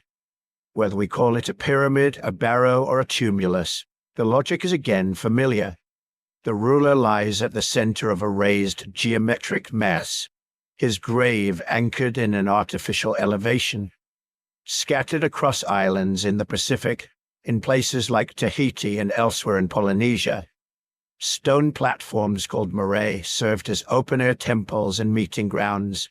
Low compared to Giza or Teotihuacan, they nonetheless share the same basic grammar: a leveled, often stepped base, sometimes with upright stones at one end, demarcating a sacred zone raised above the ordinary ground. Here, chiefs and priests conducted rites, made offerings, and tied their genealogies to specific elevated points in the landscape. And still later, in the 19th century, on the floodplain of what is now South Sudan, a newer prophet named Nunding Bong began to raise his own mountain. Around 1870, he and his followers started piling earth and ashes into a tall conical mound, ringed with elephant tusks and crowned with ritual objects. By the time it was finished, the Nundeng Pyramid stood perhaps 15 to 20 meters high, about 300 feet around at its base. For decades, it functioned as a sacred and political center, a physical embodiment of prophecy and identity, until British colonial forces deliberately damaged it in the 1920s. This is not ancient in the way we usually use the word. It is recent enough for photographs, for memories passed down only a few generations, and yet the form, a piled-up, conical, almost pyramidal mound, used as a focus of communal power, fits into the same long lineage as the desert platforms of Corral, the adobe huacas of the Moche, the earthen terraces of Cahokia. Why, then, do so many of these monuments feel invisible in the popular imagination? Part of it is simple physics. Stone keeps its edges. Earth and adobe soften. Rain rounds corners, wind blurs profiles. A limestone pyramid in a dry desert can hold its sharp silhouette for 4,000 years. A mud brick or dirt platform in a wetter climate can slump into a gentle rise in a few centuries. Without excavation, a great mound can look like nothing more than a natural hill. Part of it is the history of who wrote the earlier guidebooks.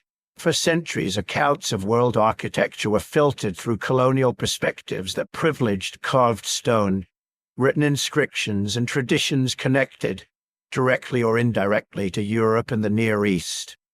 Earthen monuments in the Americas and Africa were often described as primitive or crude, if they were mentioned at all.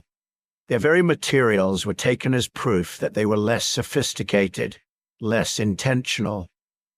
Yet when archaeologists take these structures seriously, surveying them, mapping them, excavating their fill, the same hallmarks of complexity appear: careful orientation, repeated construction phases, evidence of region-wide labor mobilization, offerings placed in foundation layers, sometimes even astronomical alignments. In technical terms, an adobe platform or a packed earth mound is no less an achievement of planning and communal organization than a sandstone terrace. It is simply made from what was at hand, and so our map of pyramids and pyramid-like forms has grown again. We have stone ziggurats on Mesopotamian plains, step pyramids on the Nile, stacked platforms in Mesoamerican cities, temple tombs in Maya jungles, adobe mountains on the Andean coast, earthen terraces on Midwestern floodplains, burial hills in China, stone marae in Polynesia, a prophetic mound in South Sudan. Many other civilizations never built such things at all. Others left only small hints. But from Peru to Illinois, from the Yellow River to the Pacific atolls, cultures that never exchanged engineers or scriptures still converged on the idea of lifting Earth into ordered geometric heights. What exactly were they all reaching for? A stairway for the dead? A throne for the gods? A stage for the living? Or something that slips between all three? To get closer to an answer, we have to step back from the bricks and baskets of soil and ask a more abstract question. What did these people think a pyramid actually did? If we start with the most obvious answer, the one carved into stone and written in spells, many pyramids were for the dead. Along the Nile and into Nubia, that point is relatively clear. Old Kingdom Egyptian pyramids, Kushite pyramids at Napata and Meroe. These are royal and elite tombs. Somewhere under the massive masonry there is, or was, a burial chamber. Sarcophagus, grave goods, offerings. In Egypt, the pyramid is only one piece in a larger mortuary landscape. Valley temple, causeway, mortuary temple, subsidiary tombs, all arranged to service the king's ongoing cult. But even here, where the evidence is richest, the pyramid is not just a giant grave marker. When you read the pyramid texts, those dense poetic spells carved inside the later Old Kingdom pyramids, it becomes clear that the structure is meant to do something. Again and again, the texts speak of ascent. The dead king climbs to the sky. He mounts on the smoke of incense, ascends on the ladder of the gods, joins the imperishable stars. Sometimes the imagery is literal: steps, rungs, a ramp of light. Sometimes it is more fluid. The king becomes a falcon, a star, a beam of sunlight. The stone mass above him is not only covering, it is a launch platform, a stairway or perhaps a fossilized ray, fixed in place to connect the dark chamber below with the bright, unsetting stars of the northern sky. That stairway to heaven theme does not stay confined to the Nile. In Mesopotamia, no royal body lies inside the ziggurat. These step towers are anchored to temple complexes, and their uppermost stage is usually crowned with a small shrine, a house for the god. Their very names tell you the intention. Etemenanki, the great ziggurat of Babylon, house of the foundation of heaven and earth.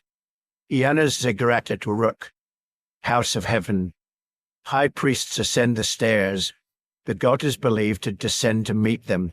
The tower becomes the intermediate zone where divine and human realms touch. Later writers, looking at these towers, add another layer. From their summits, you can watch the sky. The higher you go, the less your view is blocked by walls and dust. The more clearly certain stars and planets track across the horizon. Whether or not they were purpose-built observatories in our modern sense, the connection between height gods and the ordered motions of the heavens was hard to miss. Half a world away in Mesoamerica, the ascent is steeper, but the logic is similar. At Teotihuacan, at Tikal, at countless Maya and Central Mexican sites, pyramids support temples on their summits. Broad staircases run up their faces, often so steep that climbing them feels almost like scaling a cliff. Iconography and later indigenous traditions speak of a layered cosmos, watery or chthonic realms below. The human plane at the surface, multiple heavens above. The pyramid concentrates that vertical structure into one form. Caves or tunnels beneath stand in for the underworld. The plaza is the earthly stage. The temple at the top, reached by hard, breathless climbing, marks the point nearest the sky, where offerings burn and gods are addressed. In all three regions, separated by oceans and millennia, you see the same metaphor made literal. Build a staircase so the world can be climbed. Give the gods somewhere to come down to, the dead somewhere to go up, the living somewhere elevated to stand in between. In Egypt, there is another layer tied specifically to light. Early pyramids are stepped. Their outlines echo the idea of a stair. But by the time of Snefru and his son Khufu, the steps are smoothed into continuous faces. Later, Egyptian texts and temple traditions connect this form to the Ben-Ben, the primeval mound on which the sun god Ra first rose. In the temple city of Heliopolis, the Ben-Ben was embodied in a sacred stone, probably with a pointed pyramidal top. The little capstones that once crowned the Great Pyramids, Pyramidions, were called Ben-Bené. They were often carved to resemble miniature obelisks, and there are good reasons to think they were once sheathed in gleaming material, polished stone or metal, to catch and flash sunlight. In that reading, the pyramid is not just a ladder.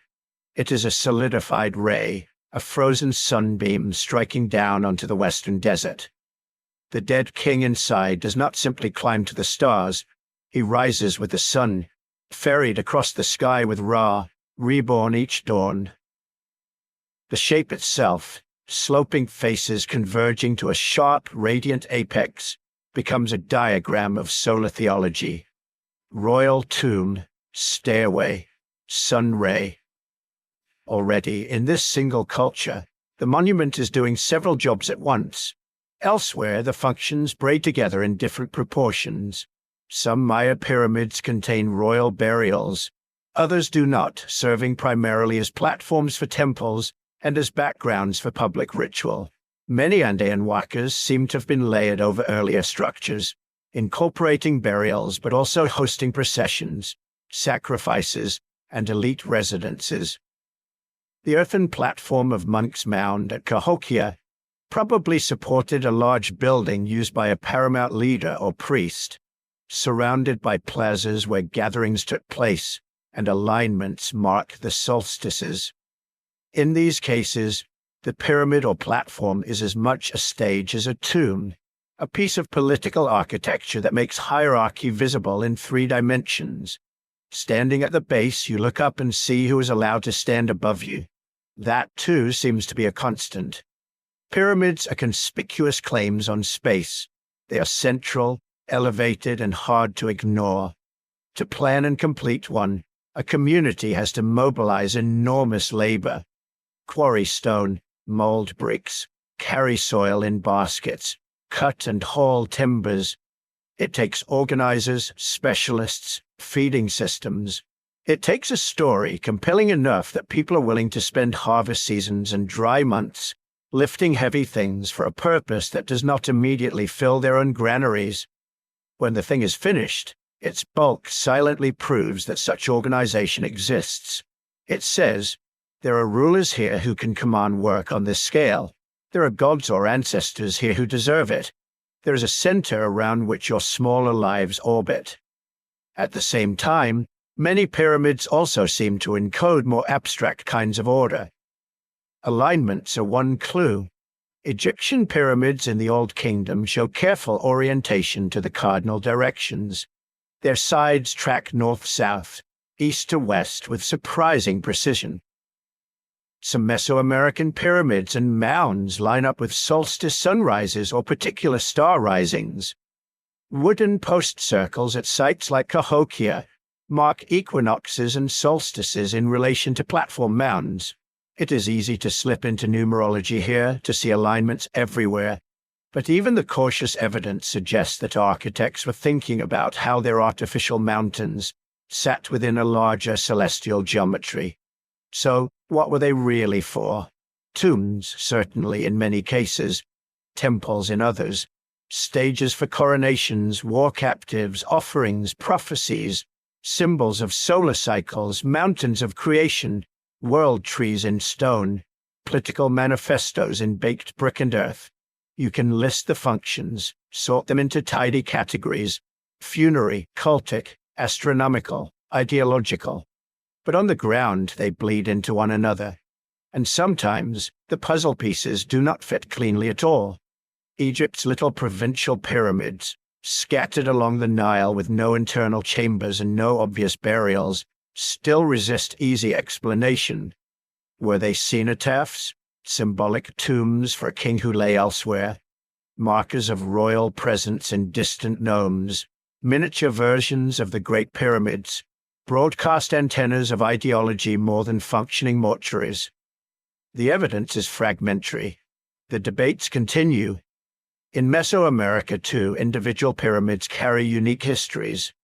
Some were rebuilt again and again, new layers encasing old, each phase adjusting orientations, staircases, and associated plazas. The meaning of any one stage of that construction might have shifted with political change, with new dynasties, with local theological innovation. To ask, what was this pyramid for, may be like asking what a cathedral, a royal palace, and a graveyard are really for when they're all stitched into a single hill. So perhaps the better question's not, what were pyramids for, in the singular, but what did this particular community need a pyramid to do? From that angle, a pattern emerges that is less mysterious, but no less profound. When societies reach a certain scale and complexity, when leaders need to anchor their authority and their gods in something tangible, when calendars and rituals and burial customs have to be synchronized across many villages and fields, they often turn to the same simple, stable solution. Pile material high in a shape that will not easily fall down, a broad base, tapering sides, stepped or smooth. Gravity approves. So does the imagination. A pyramid is a mountain you can design. It offers terraces for rites, a summit for shrines, internal spaces for the dead, flanks for processions, a silhouette that can be seen for miles and that naturally invites stories about what lies at its top and inside its core. It weaves the underworld, the human world, and the sky into a single climbable object. Not every civilization chose this path. Many did not. Those that did gave the form their own languages, gods, and politics. The similarity is not proof of some lost global blueprint. They're a kind of architectural rhyme, born from shared constraints of physics, society, and belief. And yet, even once you have listed the functions and traced the convergences, a final question lingers. How exactly did people without engines or steel convince whole populations to spend years shaping mountains by hand? What did it feel like to take part in such a project, to quarry, to haul, to lift, in service of a shape that would outlast you by thousands of years? To answer that, we have to leave the realm of theology and geometry and step into the dust of building sites, work gangs on the Nile floodplain, brick makers on Andean terraces, basket lines in Midwestern summers. We have to look at how these impossible structures were actually raised, stone by stone and basket by basket, and what those construction efforts reveal about the societies behind the slopes. To get there, we have to change the question. Not why did they build these things, but how do you even start? Because the how is not just engineering trivia. It is a window into what these societies were and what they were becoming while the stones were rising. Imagine for a moment that you were not the king commissioning a pyramid or the priest explaining its rituals, but one of the thousands of people whose hands actually move the material. You wake in a crowded barracks south of the Giza Plateau, in a place modern archaeologists call Hayt el Grab. Outside, in the gray before dawn, the air smells of baking bread and brewing beer. The old picture of pyramid builders was simple, anonymous slaves driven by whips, half-starved in the desert. But the ground at Giza is something more complicated, and in some ways more impressive. When Mark Lerner, Zahi Hawass, and their teams peeled back the sand, they found not a scatter of temporary huts, but a planned town, long galleries where hundreds of men could sleep, courtyards with huge bread ovens, breweries, kitchens, a copper workshop for tools, an area that looks, in function if not in name, like a hospital, rooms with evidence of medical care. In the cemeteries beside this workers' village, skeletons show the story written in bone. Spines compressed from heavy lifting, arthritic knees, broken limbs that have been set and healed. These people worked brutally hard, but they were fed on bread, beef, and fish. They had access to treatment. They were not disposable. Inside the Great Pyramid's relieving chambers, on hidden blocks never meant to be seen, workers left graffiti, informal ink sketches, quick carvings. They named their crews Friends of Khufu, Drunkards of Menkar. These are not the labels of chained captives. They sound much more like teams, gangs with pride and a sense of competition. You can almost hear the banter in the quarry, the arguments over whose gang hauled more blocks this season. But where did all these people come from? In Egypt, the answer seems to lie with the river itself. Every year, the Nile rose and flooded the fields. For months, farmland lay underwater. You could not plow. You could not harvest. What you had, if the inundation was good, was time, and a lot of idle, strong backs. Old Kingdom kings tapped into that slack season with a system modern scholars call corvée labor. Villages along the Nile owed the state a certain number of workers for a certain span. Those men came to royal projects. Quarries, canals, temples, pyramids were housed, fed, and then rotated back home. Administrative texts from later periods, which likely preserve older patterns, record rations of grain and beer, lists of work parties, overseers tallying who showed up and who did not. The pyramid is not only a tomb, it is a redistribution machine. Grain collected as tax turns into bread and beer, flows into the mouths of workers, and comes back transmuted as limestone courses and granite beams. Scholars like Juan Carlos Moreno Garcia have pushed this idea further. In their view, the pyramid was not just a product of a strong state. It was one of the engines that made the state strong in the first place. If you are going to move millions of stones, you have to know how many people you can summon, how much food they will need, how far supplies must travel, which routes flood, which quarries yield which rock. You have to keep records, standardize units, appoint trustworthy officials, punish theft, resolve disputes. Do that for one king's monument, and you have, almost accidentally, trained a bureaucracy. The building site becomes a kind of laboratory for statecraft. Officials learn which village can actually send 200 men in a season, and which only 50. Royal authority, which might once have been just a presence in a distant palace, now arrives as scribes and overseers standing in your fields, counting your harvest, measuring your labor. When the pyramid is finished, the stone mountain is visible proof of divine kingship. But the less visible legacy is the network of administrators, storage depots, and expectations that will outlast that king and serve the next.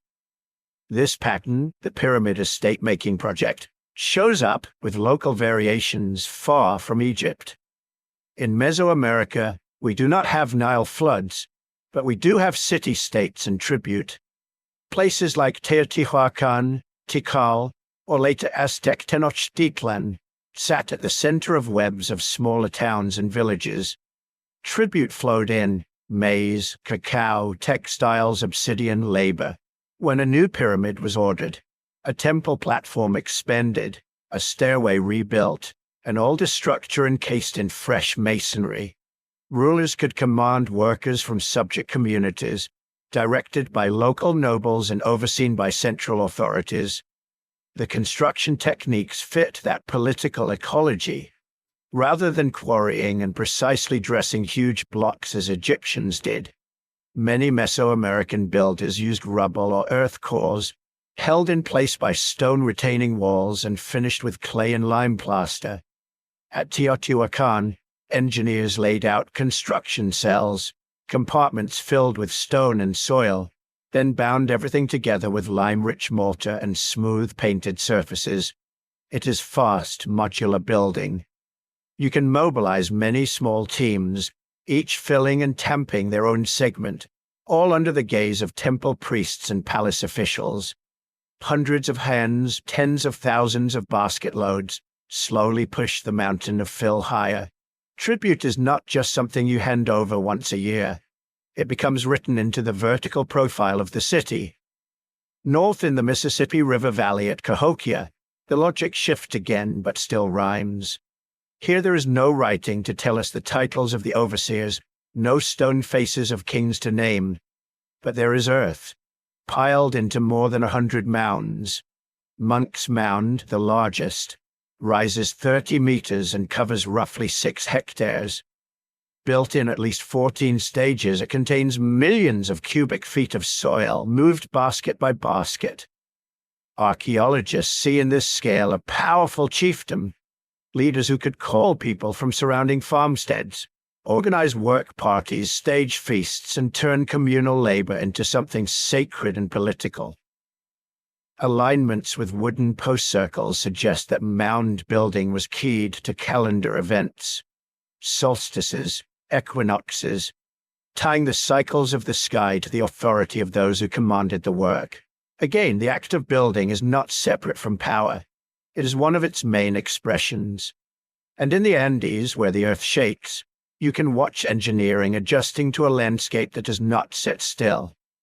Coastal builders there developed a technique that archaeologists call shikra, mesh bags filled with stones, each one a standard size and weight. These bags were stacked as internal fill-in stepped platforms. When earthquakes hit, the shikra acted like an ancient shock absorber. Instead of rigid masonry cracking along clean lines, the bagged fill settled and shifted, dispersing energy, keeping the overall shape intact. It is a quiet kind of genius. No inscriptions boast of it. But it tells you that the people piling these platforms were not just following a sacred template. They were observing, learning from collapse, iterating solutions over generations of construction. Mesopotamian ziggurat builders faced a different constraint, a shortage of good stone. Their mountains of brick, not rock. Sun-dried mud brick for the mass, baked bricks and bitumen mortar for faces and corners where weather bites hardest. To keep these towers from melting back into the plain, they developed complex drainage, buttressing, and stages of periodic rebuilding. Each new king leaving his inscription, his layer, on a shared, slowly changing core. Across all these regions, one thing remains stubbornly elusive. We can outline the materials, identify quarries, estimate workforces, but for many of the grandest pyramids, we still do not know every trick. In Egypt, where the evidence is best, debates over ramps for the Great Pyramid continue. A long straight ramp, consuming as much material as the pyramid itself. A spiral up the exterior, an internal ramp corkscrewing through the structure. Some combination, adapted as the height rose. Recent discoveries at the Hatnub alabaster quarries give us a concrete piece of the puzzle. There, carved into the desert, is a steep ramp flanked by stairways and post holes. Archaeologists think workers hauled stone blocks up the central ramp on sleds, using ropes looped around wooden posts to multiply their pulling force. The slope could be far steeper than a simple earthen ramp allows. It is an elegant system, and it proves that Old Kingdom Egyptians had the tools and knowledge to move heavy blocks up sharp inclines. Does that mean the Great Pyramid was built exactly this way? Not necessarily. The quarry ramp is an analogy, not a blueprint. Different projects, different constraints may have called for different solutions, and no ancient architect left us a master manual to settle the matter. Maybe that lingering uncertainty is fitting. Even where we can trace every sherd of pottery and every alignment of brick, there is an element of these constructions that resists complete translation. The experience of thousands of individuals coordinated into something vaster than any one of them could see from ground level. What did it feel like years into a reign, to look up from the floodplain and realize that the thing you'd been helping to build now towered above your village, casting its own geometry against the sky. What stories did people tell themselves and each other to make the weight of stones and baskets feel worth bearing? Those questions lead us back from logistics to meaning, from supply chains to symbols. Because once the last load of earth is tamped down, once the last stone is levered into place, the monument is not just an engineering achievement. It is a presence that demands interpretation. And that is where myths, misreadings, and modern fascinations begin to accumulate layer by layer around these ancient slopes. When you pile that much stone, that much earth in one place, you do not just bend the landscape, you bend imagination. People standing in the shadow of these structures 1,000 years after they were built were just as struck dumb as we are. They too craned their necks, felt the weight of the thing in their chest, and asked, "Who could possibly have done this?" That question is the seed from which an entire forest of stories has grown. In medieval Egypt, Muslims and Christians lived among the ruins of Giza with no surviving Egyptian text to explain them. The old hieroglyphic language had been forgotten. The builders themselves have been gone for nearly 2,000 years, so new histories formed. One of the most famous centers on a mysterious king called Surid ibn Seljuk. In these Arabic and Coptic tales, Surid dreams of catastrophe. The stars fall from the sky. The earth pictures and splits. A flood is coming, or fire, or both. Warned by this vision and by wise astrologers, he orders the construction of the pyramids as vast vaults against the end of the world. Into them, the stories say, he places everything his civilization knows. Books of astronomy, records of medicine, maps of the heavens, instruments of gold and glass, even corpses preserved in strange fluids, waiting for some future age to learn from them. When the deluge comes, the same flood that sweeps across the pages of Genesis in the Quran, the pyramids stand. Afterward, they are like stone time capsules, holding the knowledge of the antediluvian world. You can hear, under the legend, the echo of real experience. People in Fatimid and Mamluk Cairo could not read the temple walls, but they could see that the stones were older than any building they knew, that they shrugged off earthquake and sandstorm. It made sense to imagine them as the last survivors of a world erased, to fold them into a sacred story already shared across religions. Centuries later, in 19th century Europe, another silence opened. Not the loss of all knowledge this time, but a gap between what archaeologists could say and what some people wanted the pyramids to mean. Hieroglyphs were just beginning to be deciphered. Egyptology was in its childhood. Into that half-lit space stepped a Scottish astronomer named Charles Piazzi Smith. Smith was not content with the idea that the Great Pyramid was just a tomb. In long, intricate works, he argued that its dimensions encoded the length of the year, the distance from the Earth to the Sun, even a God-given unit of measurement, the pyramid inch. He traced internal passages and claimed they mapped out a prophetic timeline of world history, with bends and chambers marking key biblical events and future upheavals. Scientific societies rolled their eyes and rejected his numerology. But outside those circles, his ideas caught fire.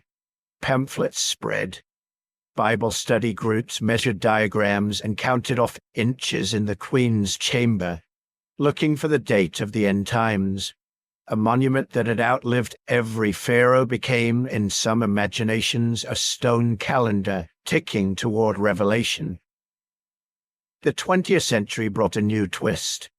In 1968, a Swiss hotel manager named Erich von Däniken published a book with a teasing question mark in its title, Chariots of the Gods. His answer was simple and sensational. The pyramids of Egypt, the stepped temples of Mesoamerica, the Nazca lines in Peru, the massive stones of Baalbek, all, he claimed, were not the work of ancient peoples alone. They were landing pads, beacons, or gifts from visitors from the stars.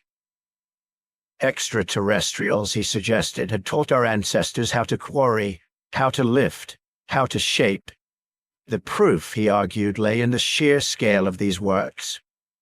Primitive humans, he insisted, could not possibly have managed them. Archaeologists pointed out the missing pieces: no alien tools, no non-human artifacts, plenty of human ones: copper chisels, dolerite pounders, stone hammers, wooden sledges, quarry marks halfway down the sides of unfinished obelisks, workers' villages and cemeteries, layered construction, fills and repairs, exactly what you would expect from people learning and adjusting over generations. They also noted something more uncomfortable: the idea that ancient Egyptians, Maya, or Andean builders could not have engineered their own monuments does not float in a vacuum. It draws, often unconsciously, on colonial and Eurocentric habits of thought. The assumption that complex mathematics and large-scale organization are Western properties, that brown and black civilizations need outside help to reach engineering heights. But von Däniken's book, and the TV specials and imitators that followed, tapped into a powerful current of desire, the wish for the extraordinary to break into the ordinary, for secret knowledge, hidden in plain sight, to be waiting if only you look sideways at the stones. Today, that impulse has migrated again. On social media, short clips confidently declare that the pyramids emit energy, or that their angles match mysterious grids stretching across the globe. Some posts recycle old 19th century pyramidology with new graphics. Others splice together drone footage of Mesoamerican temples with talk of ancient power plants, forgotten advanced civilizations, lost technologies. Why do these narratives keep coming back? Part of it is visual. A pyramid does not need translation. You do not have to know the language or the local gods to feel its presence. The form is elemental, a mountain with its chaos shaved into clean lines. From the ground, it looks like something that should not exist, especially if your daily experience of building is putting up a fence or mending a roof. Part of it is intuitive difficulty. If you stand before the Great Pyramid and someone tells you it contains over 2 million stone blocks, some weighing as much as a small truck, your mind balks. The image of a handful of clever overseers, a few tricks with ropes and ramps, and tens of thousands of ordinary workers does not feel like enough. Our brains like causes that match effects. Monumental stones suggest monumental explanations, and part of it is history. For a long time, accounts of the ancient world were written through colonial lenses. Indigenous knowledge was dismissed. Local traditions about how things were built were ignored or overwritten. Credit for civilization was quietly moved north and west. In that vacuum, alternative stories flourished.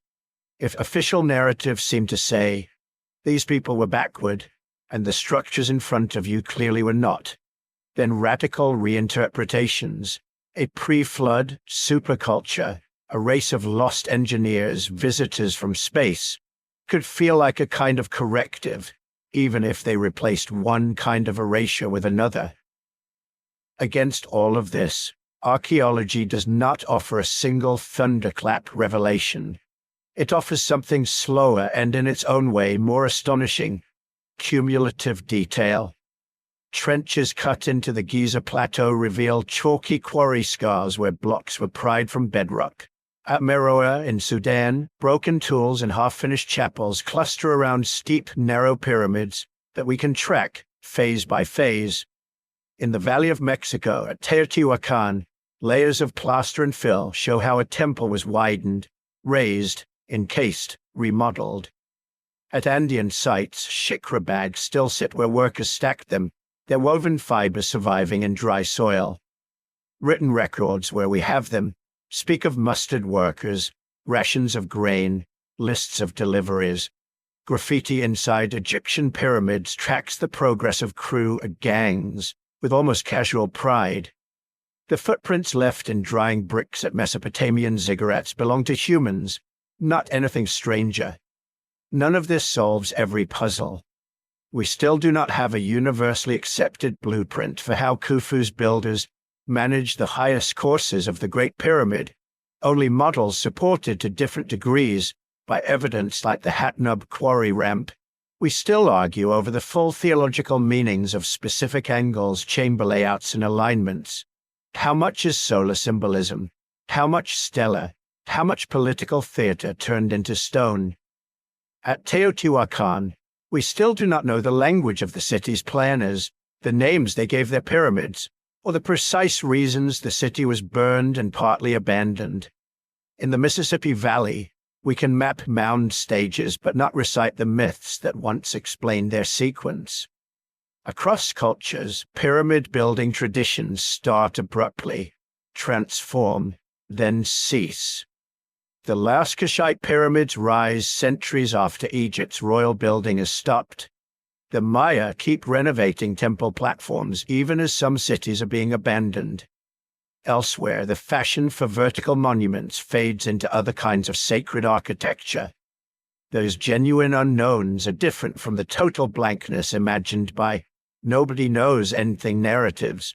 They sit on top of a thick base of knowledge about quarries and labor, about timelines and local politics. They do not deny human authorship. They ask deeper questions about human motives. And perhaps that is where the real mystery lies. Not in whether ropes and sledges were sufficient. They were. Not in whether stone and earth can be moved by enough hands. They can. The enduring question is stranger and more intimate.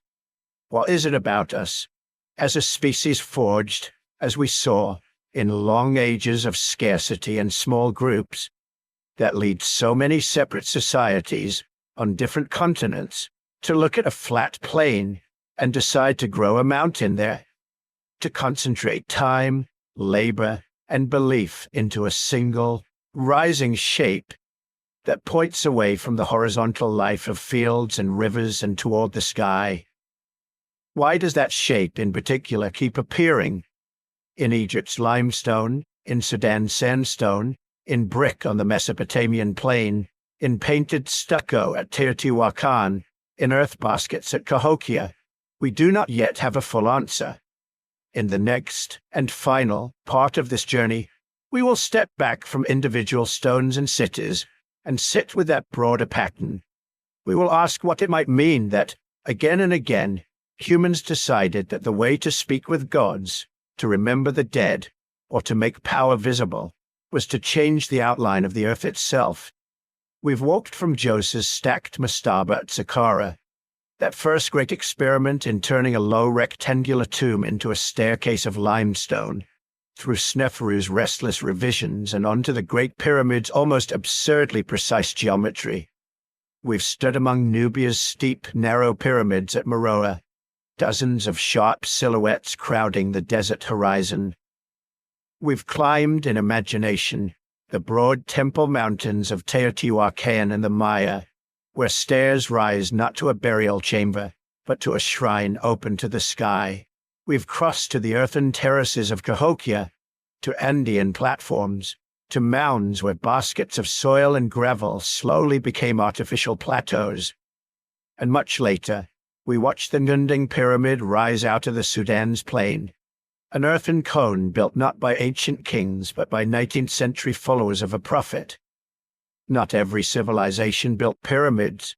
Many found other ways to speak in stone. But across thousands of years, in places that never knew one another existed, this one shape keeps surfacing. A wide base, a narrowing top, a human-made mountain. Maybe that persistence does not point to a single lost blueprint, or to visitors from far away, but to something simpler and, in its way, more profound. Part of it is physics. If you want to build high with stone or mud brick or packed earth, a pyramid is the safest bet. Weight flows down and out. The structure braces itself. You can add more layers without asking your materials to do anything impossible. Part of it is psychology. We're a species that marks things. We stack stones on graves. We carve notches in trees. Faced with an open horizon, we seem to want to interrupt it, to make a sign that says, "We were here and we looked up." And part of it is social. A pyramid is not just an object. It is a memory of coordinated effort. Farmers, masons, porters, priests, planners, months or years of labor, all frozen into a single, uncomplicated outline. In that sense, a pyramid is what happens when a whole society dreams in stone and then agrees for a time to move in the same direction. Even in Egypt, where we have texts and tomb scenes and workmen's graffiti, there are things we still do not know. Why Imhotep chose to stack mastabas the way he did. Exactly how a provincial pyramid signaled royal presence to a village on the Nile. What stories an ordinary Maya farmer told his children about the temples on the horizon. Those gaps are not failures. They are open doors. They leave room for new excavations, new readings, new ways of listening to the past.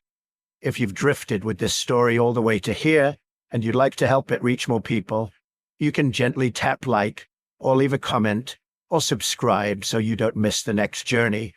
If you feel awake enough, you might even tell us where in the world you're listening from. What skies above you while you imagine these ancient stones. There's also a YouTube membership for this channel, for those who want to support the research and the time that go into these episodes. That is entirely optional. Your presence here, your curiosity, is already a gift. For now, let the noise of explanations fall quiet. Somewhere on this planet tonight, a pyramid is standing in the dark. In Egypt's desert, in Sudan, in the jungles around a Maya ruin, on a mound above a silent river. The same slope of sides it held thousands of years ago. Patient, weathered, still not fully understood. You can let that image sit at the edge of your mind. The sense of something enduring beyond any one life, any one empire, a shape that outlasts its makers, and yet is nothing without them. As your breathing slows, imagine the stars wheeling above that silent monument, the stones cooling, the earth settling. The questions can wait. The pyramid will still be there in the morning. For now, you can rest.